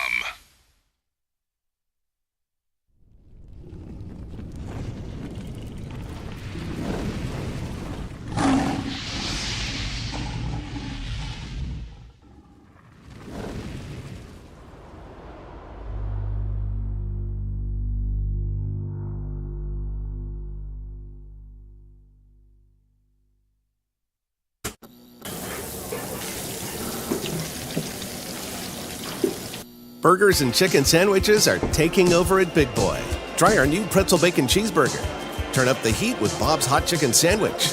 Upgrade those regular fries with our chili cheese fries or loaded baked potato fries. Hit your sweet tooth with funnel cake fries or Reese's chocolate peanut butter thunder cake.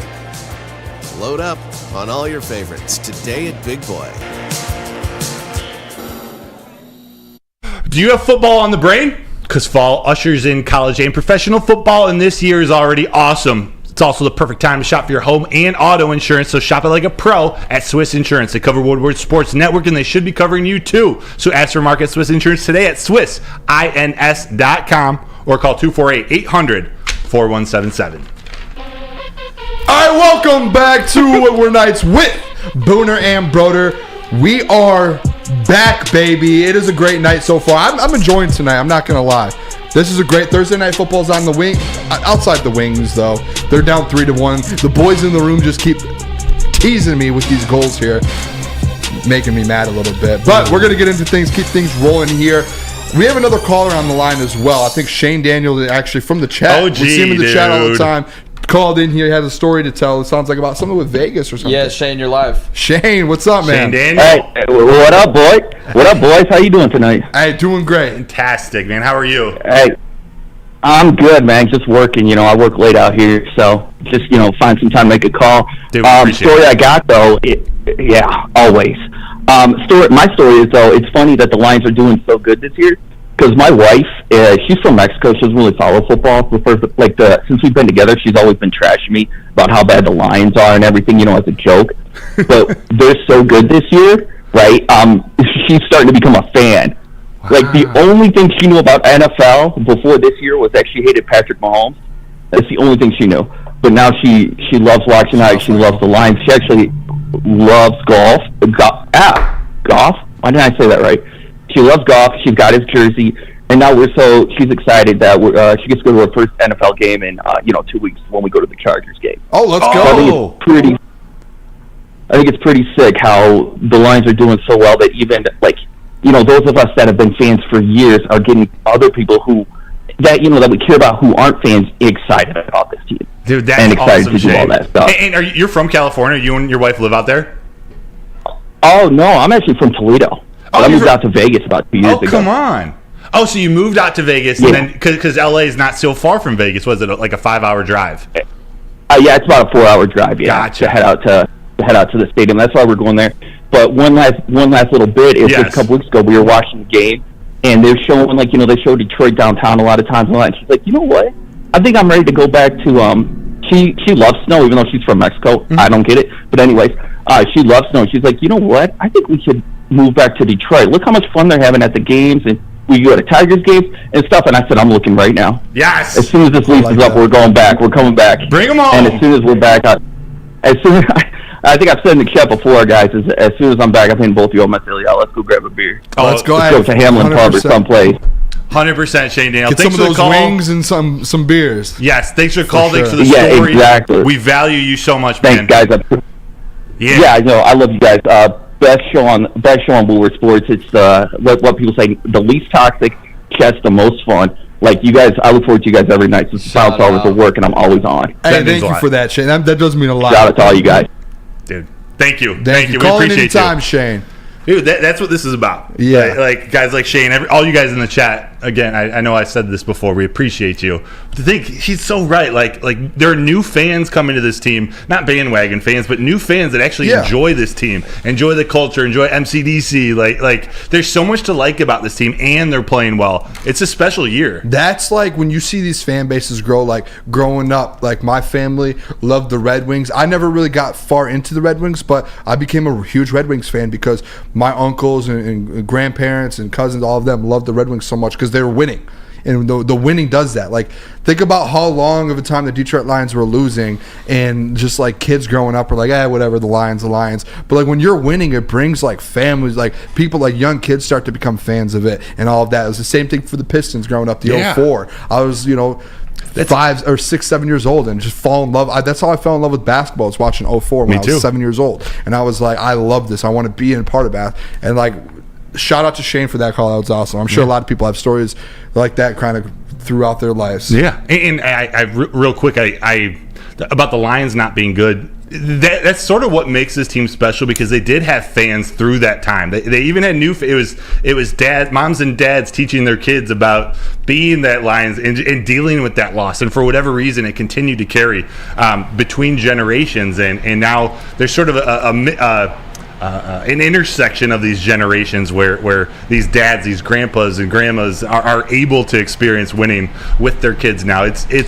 It's all coming together, and we obviously hope for the best this year, but this organization is on the rise. I love it, Booner. I do. And let's talk about this too. I want to get into this with the talking organizations, Detroit kind of fan bases. The Pistons last night. Oh yeah.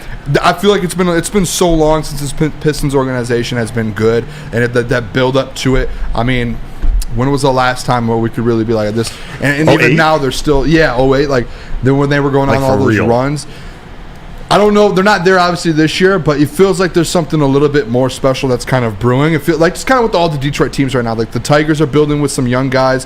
The Red Wings, obviously, they're building some stuff with some young guys. The Lions, we already know what they're doing with this young core. And now the Pistons have these young guys. Cade Cunningham. Let me go over the stat line real quick from last night. Pistons lost, obviously, 103-102. But this is a game that, like, last year, they lose by 30.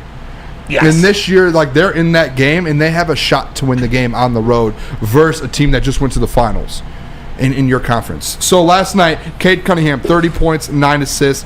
Beef Stew, 14-14 last night. Huge night. Jaylen Duren, one of my favorite players on the team, to be honest. I love Jaylen Duren. 17 points, 14 rebounds, and 4 blocks. Unbelievable. Asar Thompson, only 4 points, which is fine in his first game. 7 rebounds, 3 assists, and he had 5 blocks. And I believe all 5 blocks were in the first half. 5 blocks. He had 3 like right away to start the game. First minute, he had 3. His defense that's where he's going to kind of be that bread and butter for him. It's the Jaylen Brown thing that I was talking about was like just being an elite defender. Everything else will take care of itself, and he'll slowly learn the game because he has that. I do want to throw the stat line out here. No one get mad at me.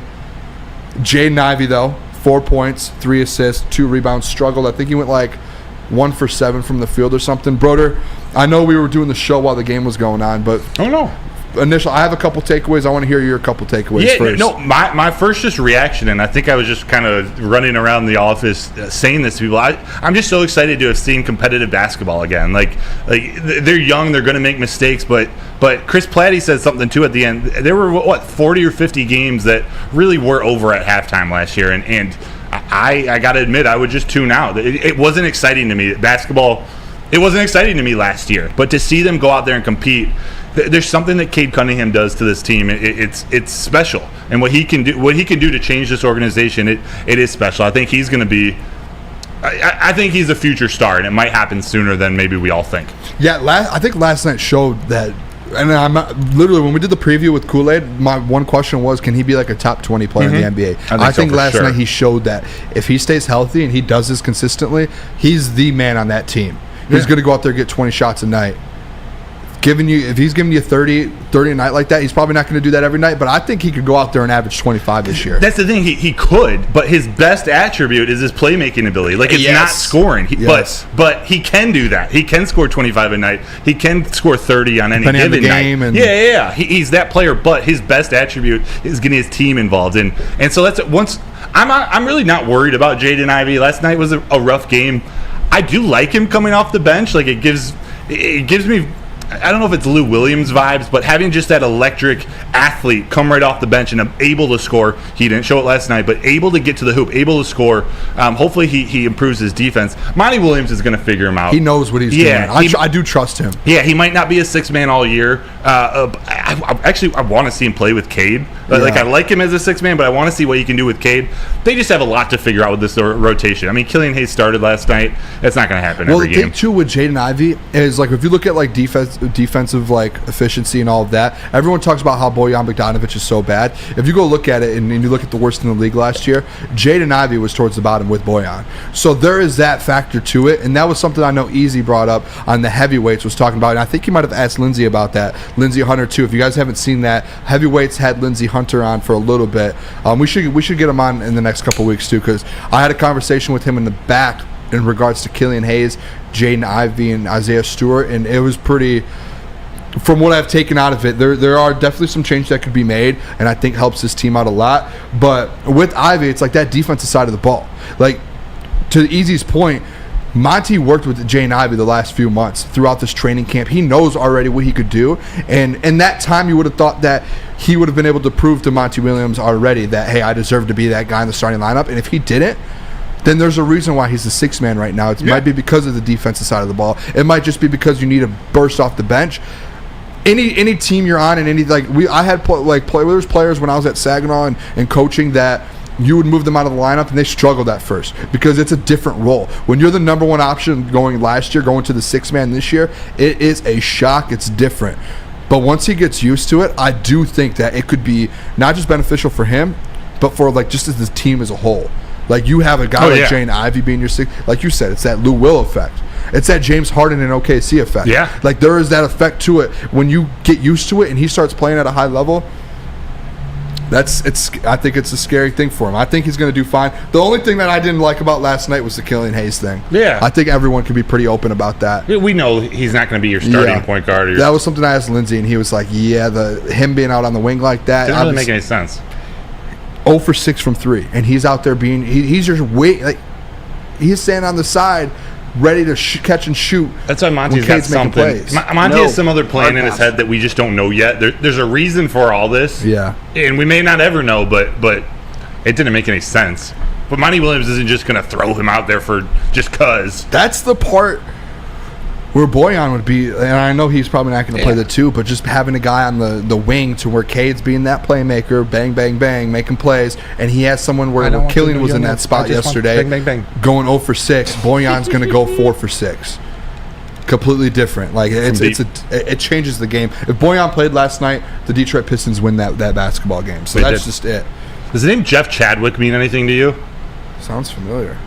Former Lion? Sounds very familiar. Also former, according to Steve Lehman, Saginaw Valley State wide receiver in the 80s. Sounds super familiar. You guys know Jeff Janis, SVSU alum, caught the Hail Mary in the playoffs with Aaron Rodgers. Detective Stabler? Jeff Janis. I don't know. He played at SVU? No. Oh. Matt LaFleur. Matt LaFleur, former SVSU quarterback. Come on. And alum. And then Booner.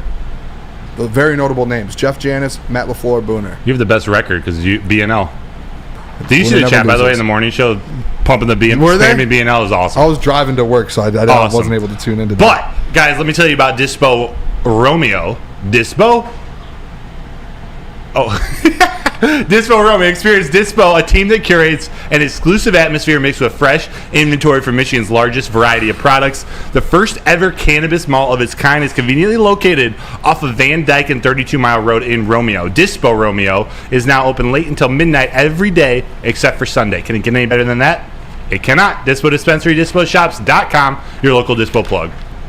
Gabby is a college student struggling to study for her big exam. Then, she discovered Syntron, a healthy way for her to stay awake and focus. Jennifer frequently has chaotic days like this until she gets online, orders some Syntron, and finds her groove. April visited her local grocery store, purchased a case of Syntron, and entered to win the Syntron 100K Vegas giveaway. Pick up your case of Syntron today at any Meijer location or visit drinksyntron.com/Vegas and enter for the 100K Vegas giveaway. Join Woodward Sports' own Jeff Iafrate along with special WSN guests for the most anticipated Lions season in decades. Filled with different surprises and expert analysis. You're not going to want to miss out. Go to our Woodward Sports YouTube channel on Sundays and tune in live from 9:30 to 11:30 a.m. Hey, this is Mr. Kearney, Chief Academic Officer at Academy of Warren. I want to welcome you to the brand new field house. The state-of-the-art facility has a regulation basketball court, volleyball court, soccer field. It can be used for 7-on-7 football. Our K-8 academic features AM, PM, latchkey, small classroom sizes, Learning Street, futuristic media center, free breakfast and lunch, Houghton Mifflin curriculum, academic games, K-8 athletics, and more. Enroll today at academywarren.net. How would you like to win a 100K Vegas getaway? Take your friends and live it up in the city that never sleeps. It's the Syntron Energy. Drink it and live it. Purchase a 24-pack today and enter to win. You just got to register at drinksyntron.com and buy Syntron at your local Meijer store. Syntron, the healthier energy drink with great taste so you can look good, feel great, and be the best version of yourself with Syntron. Check them out now at drinksyntron.com/Vegas. Vegas, baby. We're going to Vegas. Shout out to The Hangover 2. Great movie. Welcome back to Woodward Nights with Booner and Broder. My name is Booner, joined as always Woodward Nights co-host, Detroit Lions beat reporter for Woodward Sports, Matt Broder, Jaylen in the TD booth, and Nick in the sound booth as always. Make sure you guys hit that like button if you haven't already. Appreciate the chat, man. The chat's been great tonight. Everyone tuning in has been great. I know we're up against we're competing against the NFL right now on Thursday Night Football, but we're going to keep on rolling and we're going to keep on growing. Yeah, we are. That was smooth. All right, Brick. Around the NFL here. We've got a segment for Around the NFL. our top 3 MVP right now. Oh, we're revisiting the MVP race. And I'll give you the odds real quick here if you want, or do you want to go through them? No, give me the odds. So the odds. The odds-on favorite. This is FanDuel, and they took them down, but I found it on Twitter. The odds-on favorite, FanDuel. Patrick Mahomes is currently the favorite at plus 240. Tied for second, Tua Tagovailoa and Jalen Hurts at plus 450. Jalen Hurts jumped up there? He is at plus 450. I'm a fan. In fourth place at plus 700 is Lamar Jackson. He jumped up after last week. Fifth place is Josh Allen at plus 1,000. And Brock Purdy actually is still 6 at plus 1,400. How? And Trevor Lawrence right behind him. So Jared Goff really fell out. He did. That's okay. And I can look at a different one here. Mahomes, Tua, Jalen Hurts, Lamar, Purdy, Allen. McCaffrey's at 25-1. Jared Goff, this was 10 hours ago on the score. Jared Goff is right after McCaffrey on that app, plus 2,500. So he's still in a little bit of a conversation. Yeah. But let's start with you. Let's go on your number 3 here. My number 3. Actually, let's do 4. Okay. Because I think there's a lot of guys, and they're all close. Let's do top 4. I know top 4 is weird. I'll go for you. I'll give you a range. I'll give you like between 2 and 4. Okay, funny. Good one. No. I'm going to go number 4 with Christian McCaffrey. I'm going to go non-quarterback Christian McCaffrey. He's just the epitome of consistency. That dude's had a touchdown every game he's been on the 49ers. You know, I got to put him above Brock Purdy. I know quarterback's going to win it, but Christian McCaffrey, number 4. Who you got? I'm going to go number 4. I'm going to go Myles Garrett. I love it. I'm going to go Myles Garrett. I know I went on the big spiel earlier a couple weeks ago about how you can't, it's going to be tough. I don't think he wins it. A non-quarterback usually doesn't win it. But from what he's been doing, and there's all been those conversations of him, he single-handedly is kind of winning the Browns football games. I'm going to go Myles Garrett. All right, number 3. What do you got? I got Lamar Jackson. He just tore Detroit up. They had a very strong defense. I know they need pieces, and maybe they weren't a top 10 ranked defense for real at that moment, but Lamar Jackson continues to elevate his game. Now actually seeing him in person dominate through the air, I mean, he's still getting better, which is scary for the NFL. Lamar Jackson is my number 3. Who you got at number 3? Lamar Jackson. You too? Yeah. I think I was going to do Myles Garrett or Lamar at 3, but I think Lamar last week, I don't think he's in that front race yet with a Mahomes and kind of we're going to get into our 1-2, but he is creeping up there. He's slowly, if he does what he did last week a couple more times, he's in that conversation for sure, for sure. But he did have a couple, a stinker or two before that versus Steelers. Yeah. Obviously, this game helped him out a lot, this Lions defense. So. Without a doubt. My number 2, ironically, is Tua Tagovailoa, quarterback for the Miami Dolphins. I know you got to give it to. You got to give it to the southpaw, just slinging it over to Tyreek Hill, Jalen Waddle. They're doing it even with Devon Achane. A-Chain. I got to give it to Tua. I think I'm going to go the same 2 as you. You're going Tua? Not Hurts, not Hurts is out of it right now for me. He's made he had that pick 6. He's made some. The reason I think he's so high on the odds is because he still can play and go out there and prove it, but. I don't know. I believe he'll be in that top 3 at the end of the season. The Eagles just haven't looked good enough on offense coming from him throughout the entirety of the season. But I love Jalen Hurts. I think he's incredible. My number 1, though, I think is the same as you. And I said I did it the other day, the overreaction. Patrick Mahomes. I think he's going to win the MVP. Yeah. I think he's going to get his 3rd one this year. He should. He just has the weapons to he has Travis Kelce, the offensive line, and he creates weapons. Rasheed Rice is a legit Kadarius Toney was his number 1 to start the season. We saw he struggled against the Lions. We all know what happened there. Whoever's out there, he just continues to make play. Obviously, Travis Kelce is his safety blanket, like Amon-Ra St. Brown is for Goff. What those two can do together is unreal. But his ability to still keep that offense going. Just keep funneling in new pieces, new weapons, new running backs, new wide receivers, new offensive linemen. It's special. So I learned that the hard way. Jeff Garcia. I learned that the hard way because last year when Tyreek Hill left, I thought that was going to be an issue for him. And I knew Travis Kelce was Travis Kelce and was great. But I like Tyreek Hill. Tyreek Hill is the best in the NFL. I thought when Tyreek Hill left, it was going to be like that. Patrick Mahomes lost his best weapon, who was one of the best weapons in the whole NFL. And that was when I was like, yeah, I don't know if this, like, how this, I don't think they're going to win their division last year. And with the division they're in, I don't know how many games they're going to win. Like, they're going to have to go through the wild card to get in. And I was wrong. That was when I had the realization that Patrick Mahomes is Patrick Mahomes, and no matter who he's with, he's going to go out there. He won MVP, and he won a Super Bowl without Tyreek Hill. And I think he does it again this year. Maybe not the Super Bowl, but the MVP, he gets it. So Myles Garrett, Lamar, Tua, Mahomes. Yep. McCaffrey instead of Garrett. It's a good list. It is. I'm glad we're lockstep on that, baby. Oh, All right, I'm going to go back to back here again, and when we come back, I've got some graphics for you guys, some Detroit Lions PFF graphics. We're going to break down a little bit. Aiden Hutchinson, Jared Goff, and Penei Sewell. Real quick, though, I'm going to tell you guys about Woodward in Maine. Make sure you guys tune in to the Woodward in Maine show. It's a Lions Insider show hosted by Gabrielle D. Phillips, Matt Broder, and Detroit legend, Terry Foster. That is Monday this week and Tuesday this week. Not Tuesday and Sunday. It is Monday and Tuesday this week, 7 to 8 a.m. for the Monday Night Football game and the day after. For all the insider information you guys need, make sure you guys tune into the Woodward Sports YouTube channel, 7 a.m. on Monday and Tuesday. And when you guys do that at 7 a.m., and yes, I'm saying 7 a.m., Big Boy. Go over to Big Boy, get your burgers and chicken sandwiches. Try the best cheeseburger or the new pretzel bacon cheeseburger. If you want some chicken, they have the Dolly chicken sandwich. If you want a hot chicken sandwich, they have the Bob's hot chicken sandwich. And if you're going to get fries with it, upgrade them to the chili cheese or loaded baked potato fries. And at the very end, make sure you get some dessert and indulge in the new Reese's chocolate peanut butter thunder cake, or satisfy that sweet tooth with the Big Boy's funnel cake fries, only at right there, Big Boy.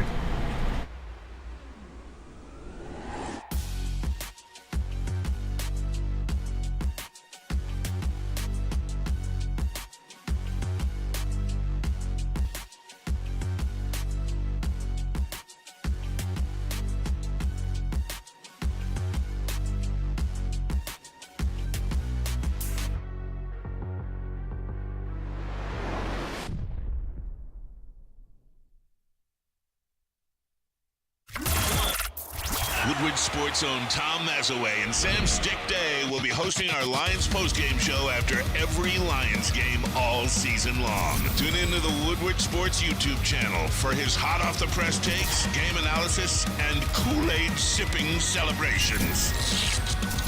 You won't want to miss it. Join Maz, Stick, and special guests each week immediately following every Lions game, exclusively on the WSN YouTube channel.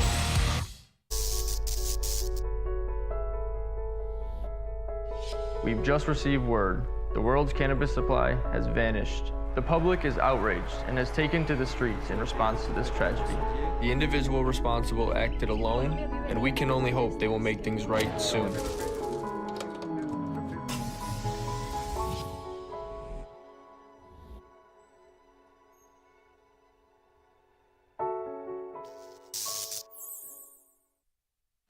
Five Iron Golf. It's downtown's newest sports bar with 13 TrackMan simulators, certified instructors, and a full bar and restaurant. You have a chance to compete nationwide for a chance to win a trip to the Dominican Republic. Just bring a foursome or sign up as an individual, and you'll get placed on a team. You got to do so at 5irongolf.com. Use code Woodward10 for 30% off the league. Again, do that at 5irongolf.com.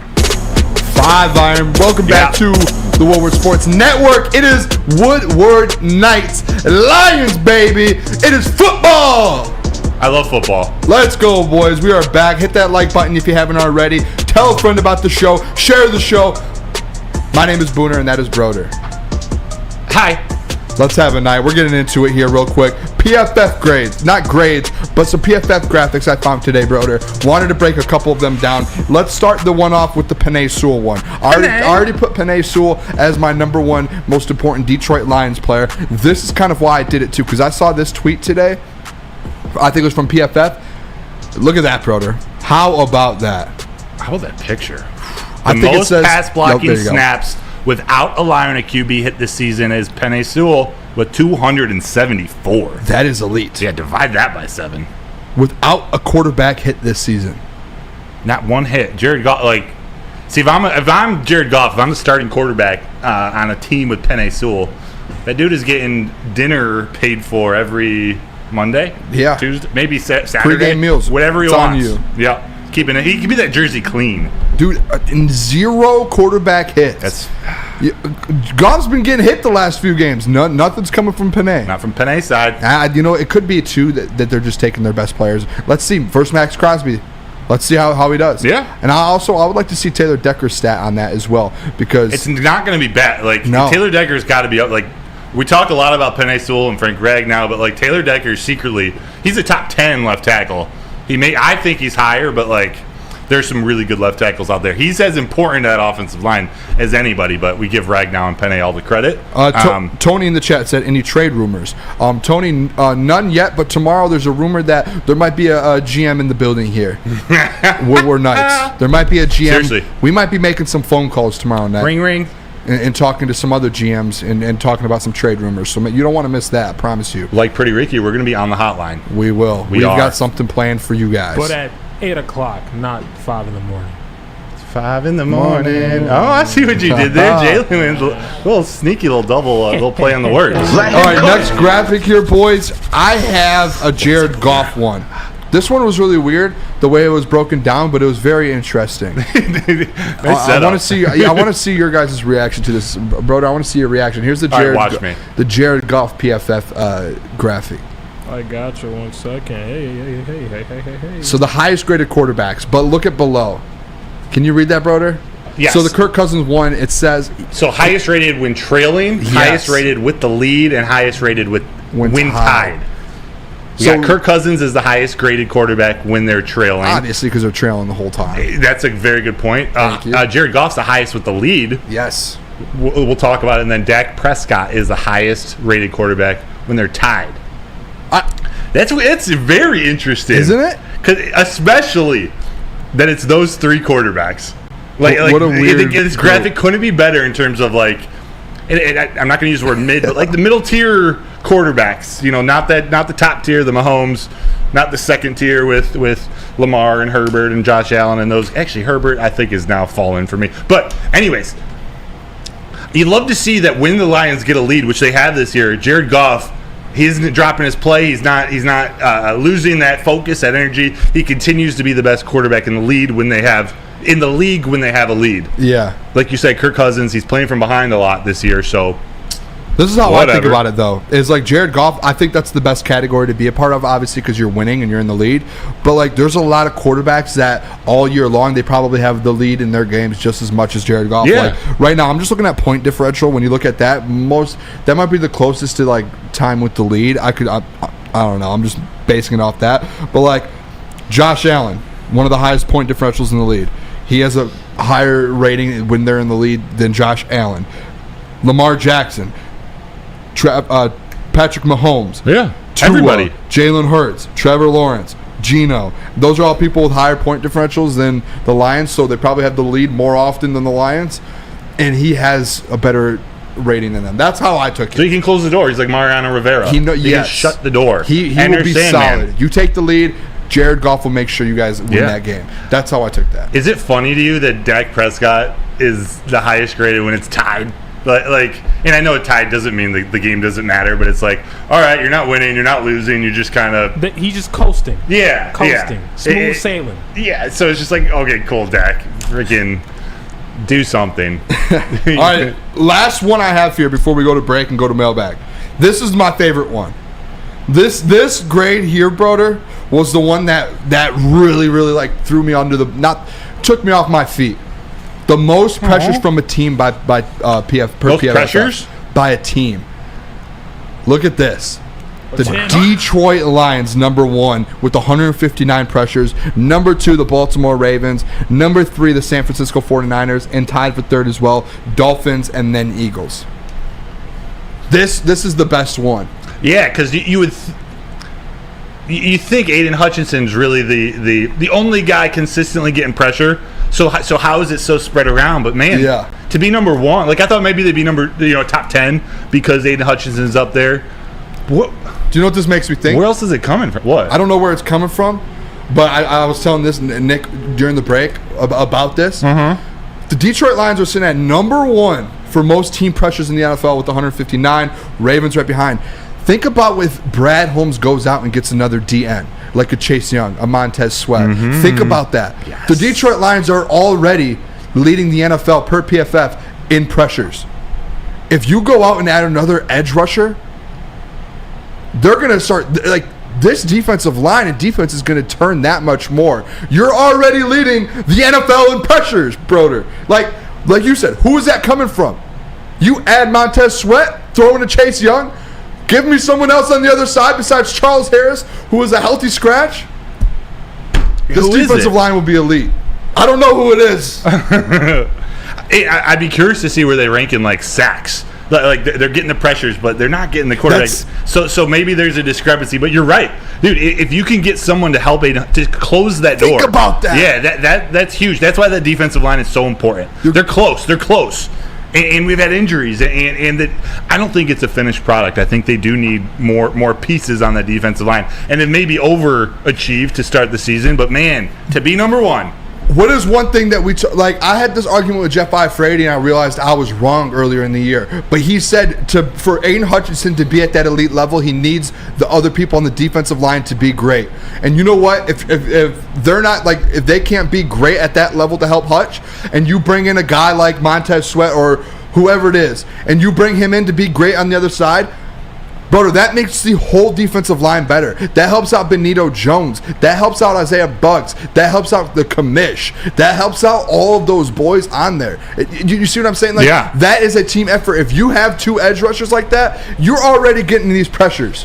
Turn those into sacks. Add someone on the other side, it turns it into sacks. Like, it does. Both of those guys in Washington had 6.5 sacks or something like that. Those guys are already have more sacks than Hutch. Both of them.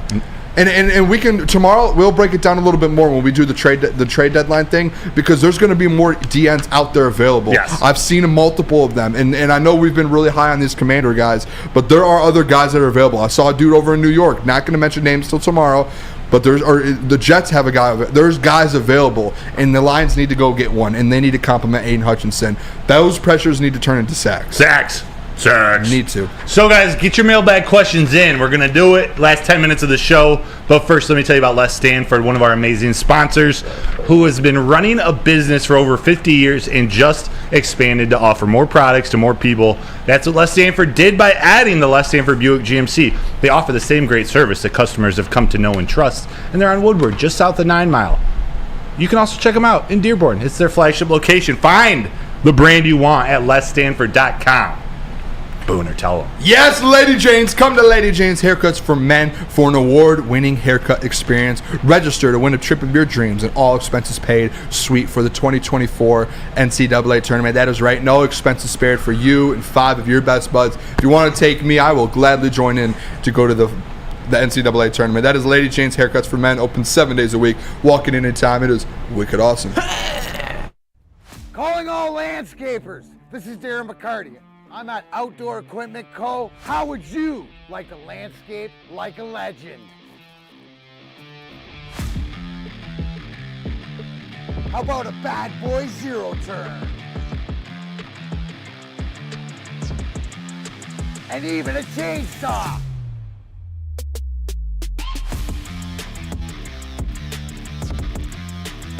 And even a weed whipper.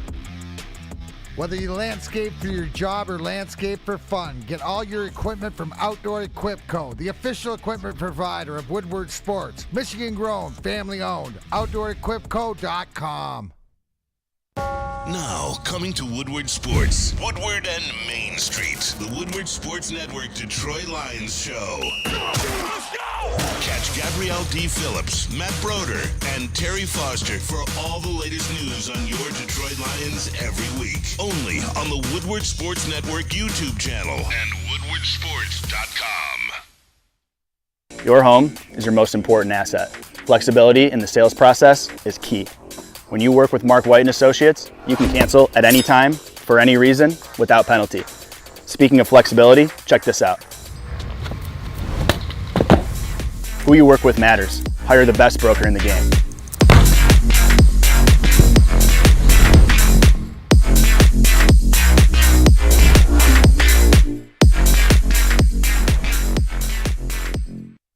Join Woodward Sports and Long Drink live Monday, 5:15. Doors open at Eastern Market Shed number 5 for the official Lions VIP tailgate. It's back. It's better than ever. Come pregame with Woodward Sports. We got food. We got entertainment. We got drinks. It's all included. You just got to go to bullseyeeventgroup.com to get your tickets. Do that today at bullseyeeventgroup.com. Yes, sir, Bullseye. Hey, appreciate you guys all tuning in. It is Woodward Nights with Booner and Broder. My name is Booner. Matt Broder, Detroit Lions beat reporter. Please appreciate you guys all tuning in. It is mailbag time. Drop the questions. Everyone, put a couple questions in the chat. Freddie, first one here, mailbag. Freddie, favorite Detroit sports moment that you actually attended live? Oh, wow, you got one? I got one. Let Jaylen go. Off the rip. 2004 Eastern Conference Finals with the Nets. Chauncey Billups hit that half-court shot. You were at that game? Oh, wow. I was there. My whole family got like nosebleeds. I still had the sign in my basement, dude. I think that was 04. I was 5. I didn't go to school the next day. I promise you. Yeah. Wow. That was like double or triple overtime. It was triple. We lost 139 to 131. Yeah, that was one of my favorite games of all time. A big shot. It was the craziest game ever, bro. Kerry Kittles, Kenyon Martin. Yeah, Scott Labrini. Yeah, White Mamba. You know? Nick, what about you? Yeah, I got a couple. When I was super young, it was like Tigers Yankees. It went till like 3:30 in the morning. Tigers beat the Yankees. Carlos Guillen home run, if I'm not mistaken. I was super young for that one. But Blake Griffin 50-piece against Philly. Come on. Year 2 LCA. It was an electric game. It was like the first game I went to at LCA with all my buddies. We were going crazy for Blake Griffin and won against the Philadelphia 76ers and Joel Embiid. That game was just wow. It was wild in LCA. Yeah. It was the first time I've heard that place rocking. Wow, that was the highlight of probably Blake Griffin's stint here. Career in Detroit. You got one? I'm just going to go recent. I'm going to go like last year. Sometime between last year and this LeBron year. versus Beef Stew fight. Oh, you were there? Yeah, I'm going to do that one. That's epic. Mine's close to that. That was when I had season tickets, and I was there with one of my friend from Australia, actually. Wow. So that was sweet. That was just recent, so I'll throw that out there. I'm gonna take a page out of your book. I was at the Malice at the Palace. Oh, there we go. Were you actually? I was. That's sick. I was in.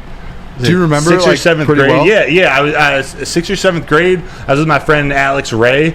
It was wild. We were on the other side of the stadium from like where it all happened, but it was a scene. That's sick. Wild. Crazy. Mailbag, baby. Steve Wiles. Well, let's be relatively quick with this one. Mailbag, and we'll go around. Steve Wiles, who is the player each of you all want the Lions to trade for? Chase Young. Booner says Chase Young.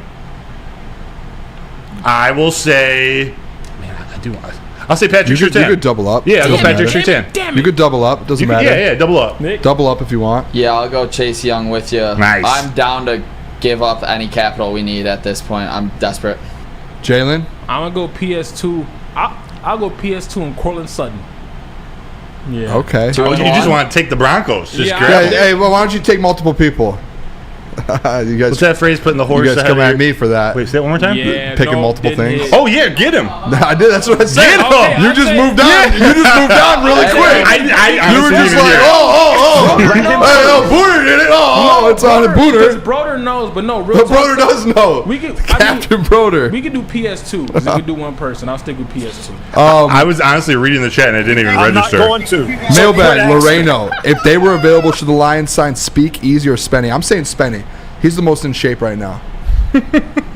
Sorry, Easy, I love you, but Spenny's been like in the gym, like he's in mid-season form. Yeah, he is, dude. He walked in the back over there, and he was like, he's in good shape. I was like, dang, Spenny. Wow, Speakeasy said that as the dog in a pass rush. I had poor gap discipline in the run game. You're not really selling me, dog. He said I was always chasing the QB. Yeah, listen, Easy. We've got a lot of pressures. You guys see that graphic earlier where we need someone to finish the job, man. You're not cut. You're cut. I am a fan of guys with big butts. Who do you guys that's think the legendary Terry. ETN RC 1422 mailbag. That was what a name. Mailbag. Who do you think will be viewed as the second best QB in the league by the end of the year? I think it's either going to be Tua or Lamar. Yeah, one of the two. It just depends on how their years go. Tua's going to get like all of those passes from Tyreek, like the yards.